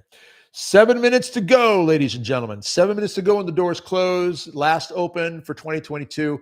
We will open again in the spring, and the price will be double then. And $24 a month now, $240 per year right now. Really encourage you to get in there. 30-day money back, guaranteed. No questions asked. We might ask you the question, what could we do to improve it? But aside from that, no worries. Get your money back. Sign up, try it for a few months even, and get prepared for those few months. Even that will help. We just want to help. BR Coalition YouTube channel has free videos out there. It's not nearly as in-depth. We don't have the lives, of course, that you get with BR Coalition membership, but it is a place to go to get some information, which is important, I think, and helpful. But in the time that we have 6 minutes left, I encourage you to go out brcoalition.com, check that out. I'm going to get these last few comments in these last 6 minutes. Let's see here. Melissa says, remember to keep your head and feet warm. Remember several light layers for your clothes. It goes a long way. Excellent advice, Melissa. Thank you very much for throwing that out there. That's awesome. Keep your hat on your head. Absolutely. Especially when you lack the insulation up here like some of us do. So yeah, stocking caps. I got stocking caps, my go bag, backseat of my Jeep, and I keep these things around even here in Texas. You never know. Another snowmageddon may hit. Or when I go to Chicago this weekend, yep, bingo, I will have to be dealing with some cold up there. So I will be prepared for that. Consider rooms not on the west and north of the house. Yep, you're thinking about the direction, location of your home, the logistics of your house. What room do you block off? What room do you center in? What's your Alamo room, your safe room, your the place you need to go to kind of lock down? Don't do it on the north side if you got windows and you're dealing with north winds. Okay, do it on the other side, obviously. So that's also a key thing to be thinking about as well. Where your winds are coming from, where in the house you position, if you've got to start centralizing a particular area in the house. Okay. Michael, Gardner, I think I'd turn the water off and drain my pipes while I stay in one room. Yeah, that's the sort of thing you got to be thinking about doing too, is if you get to that point where power shut down, heat shut down, you got to look at what you're going to do for your pipes, your water system. But then again, is the community water system even running? Do you have access to water coming through the pipes? Those are things that need to be looked at and considered. And these are the good things to consider in advance. On that note, do you know where your mains are in your home to shut off your water? Can you shut the main off to the house in case you got a burst pipe in the house and you can't shut it off at the source, at the sink or the toilet area? Do you know where your main electrical panel is? Some people don't even know what the circuit panel looks like or how it works in their home. These are things to figure out now. They're just good things to know. What's my electrical panel look like? People aren't sure what it looks like when they open it. A bunch of switches in there. Or do you have fuses? That's an old panel. That's an old setup. That's rare. But people need to know how to run these things. You can blow a circuit and the switch is flipped. You just got to go flip it back. And some people don't know that needs to be done. If you're not sure of those basic things in your home, find out now. Just call somebody who knows. Hey, can you come over and walk me through this? What do I do here or there? 3.5 minutes left, and I'll sign off and we'll close up here, and that'll be it. $24 a month, $240 a year. You're going to get a training video every month, a manual every month. You can print it out, have a tangible, downloaded, printable manual. You're going to have 2 lives a month, bonus footage that comes out. We're going to cover body, mind, and soul, water, food, shelter, medical, self-defense, a variety of things. And spiritually, how do we prepare? How do we toughen up? How do we grow in charity and holiness? And how do we get closer to God and community? BR Coalition is largely about community. How do we work together like we're doing even right now? A couple minutes left, 2.5 minutes left here, and we'll be signing off here. Michael, again, thanks, Doug. It's been fun being with you, brother. Appreciate that. Okay, there we go. Wife on the phone, waiting to pray the rosary. Watch you down the road. Welcome my campfire anytime. Thank you, brother. Appreciate that, Michael. God bless you. Rich says, thanks, Doug, and everyone at BRC. Best assistant made to join 2 years ago. Doug, you can make it in 5 hours. I'll see you at the boot camp in 2023. Thanks, Rich. God bless you, friend. I appreciate that. Michael Gardner, Rich, I'm in the truck on the way. I love it. Way to go. All right, Patricia, I signed up. Awesome, Patricia. Praise God. I really respect your knowledge and your heart. I will pray for God's will. Are there many single women in your community? I don't know about that. That's a good question. Someone had asked about that, whether the Circle community in BR Coalition could actually help become, a little bit of matchmaking, help people out. You never know. By God's grace, it would be good to meet people that are like-minded if you're single, right? And you definitely want to spiritually be like-minded and even on a practical, natural level, be like-minded. So, but Patricia, God bless you so much for being part of this. I really appreciate you joining. We've had a lot of people sign up this week for getting ready for this, and it's just exciting. Here we go. Michael says, I do know some single moms. Okay. All right. Oh, Patricia, I'm sorry. You're talking about single women in the area. If you're talking about like for community's sake, I thought you said single men, because we have had that where it's single men and women want to get the dating thing going on there. But single women, I see women's groups. We do have some ladies I know who have started to connect together. I'm glad you asked that. The Circle community on Teachable, forgive me for misunderstanding that. The Circle community on Teachable, there are groups I think that are starting to try to form. So there are some women's groups, and I know there's some guys who've talked about getting together so men can kind of, sharpen iron with each other. So, some ladies are working together on some things, I believe. So, Patricia, go out to the Circle community and just chime in on that. Hey, ladies, anybody out there want to chime in so we can, work on group and so forth? That's a good thing to do. Really is a good thing to do. So I encourage you to check that out. Okay. All right. All right, people, I love you all hanging out, talking back and forth. Michael, headed for Texas. That's a good move. Come to Texas. Texas and Florida, a couple of good places, good governors. All right. All right, Patricia, I need to toughen up. We will help you toughen up, Patricia. Body, mind, and soul. Get strong, get better prepared in every way. Okay, we got 10 seconds. All right, I'm going to wrap this up here. As long as I'm on the air, you can still sign up. And I'm just going to say a couple final words, and then I'm going to wrap it. I've been doing this work for 40 years total. If I go back to being 18 years old, I'm almost 58, 18 years old when I started helping my mom with CCD, Wednesday night CCD classes. I've been doing ministry work for 33. I started a ministry called Radix, RADIX, in 1990. I'm on my 33rd year. We're coming up just 33. I'm on my 33rd year doing this kind of work. We started just before 1990. I can tell you in all the years, I've never seen the world as crazy as it is. Now, I know there are people out there who will say, oh, the world's always been bad. We've always had problems. True. But I didn't live at those times.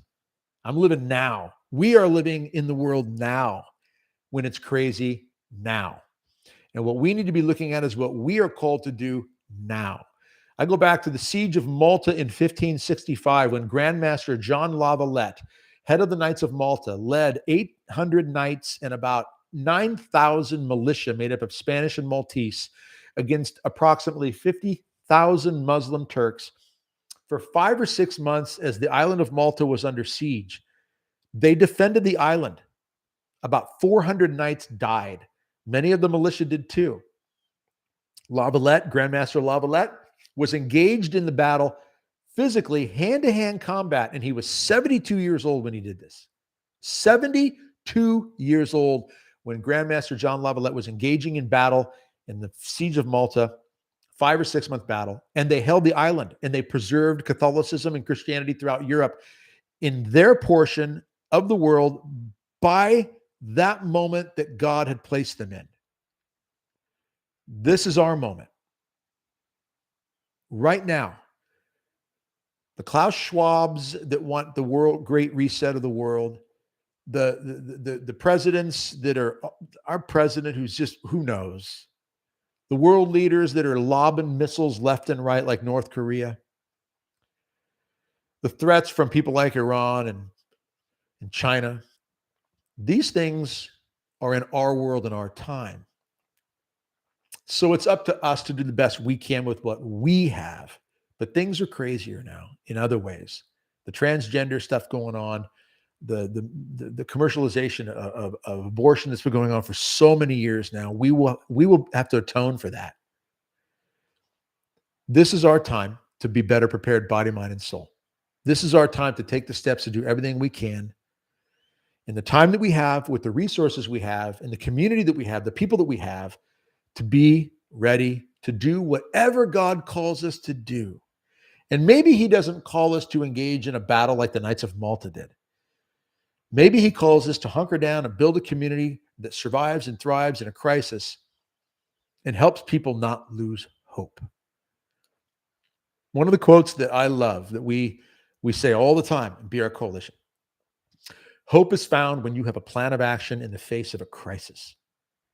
When you're confronted with a crisis and you have a plan of action, there's hope there.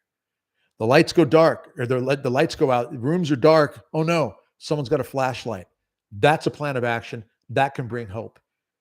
You know that, especially if you've got small children and there's a thunderstorm and the lights go out and they panic for a little while, and then mom and dad come in with a lantern. Everything's good, Jimmy. Everything's good, Susie. We got it. That's a plan of action in the face of a crisis. That brings hope. Let's be that by God's grace. And the better prepared we are, better plan of action we have spiritually and naturally, the more hope we can bring to so many people in this world. That's what I hope BR Coalition can be for you. And I hope together we can get that training going and get many, many more lives in better position, body, mind, and soul. Okay, I'm going to wrap it up now. Doors are closing the moment I click off. So go on out right now, if you haven't yet, brcoalition.com, get rolling on signing up. You can 30-day money back guarantee, get all your money back. Try it for a few months if you want. I always say give it at least 2 or 3 months and give yourself some time to really dive into it. You know, yeah, $24 a month, but a couple, 2, 3 months, and you'll be able to gain a lot in that amount of time. So I want to say hello and congratulations and God bless to all the new members that we have over the last 8 or so days that we've had this live going. It's just such an honor, and we are humbled to be able to serve you in this way and do what we can through BR Coalition. You're a family to us, and I mean that, and you're in our prayers every day. So with that, God bless you. God strengthen you. Hope is found with a plan of action in the face of a crisis. Let's be that. And no matter what happens, how difficult or challenging things get, now, tomorrow, or whenever, persevere. Because remember, those who persevere, they're the ones that find salvation in the end. All right. God bless you. I'll see all you new members in BR Coalition. Next Tuesday is our first live. All right. So we'll see you then. And for anybody else out there watching who didn't join, come check us out, BR Coalition YouTube channel, and be ready for the next time we open up, and hopefully you'll sign up and join the family then. Okay. God bless you all. Take care.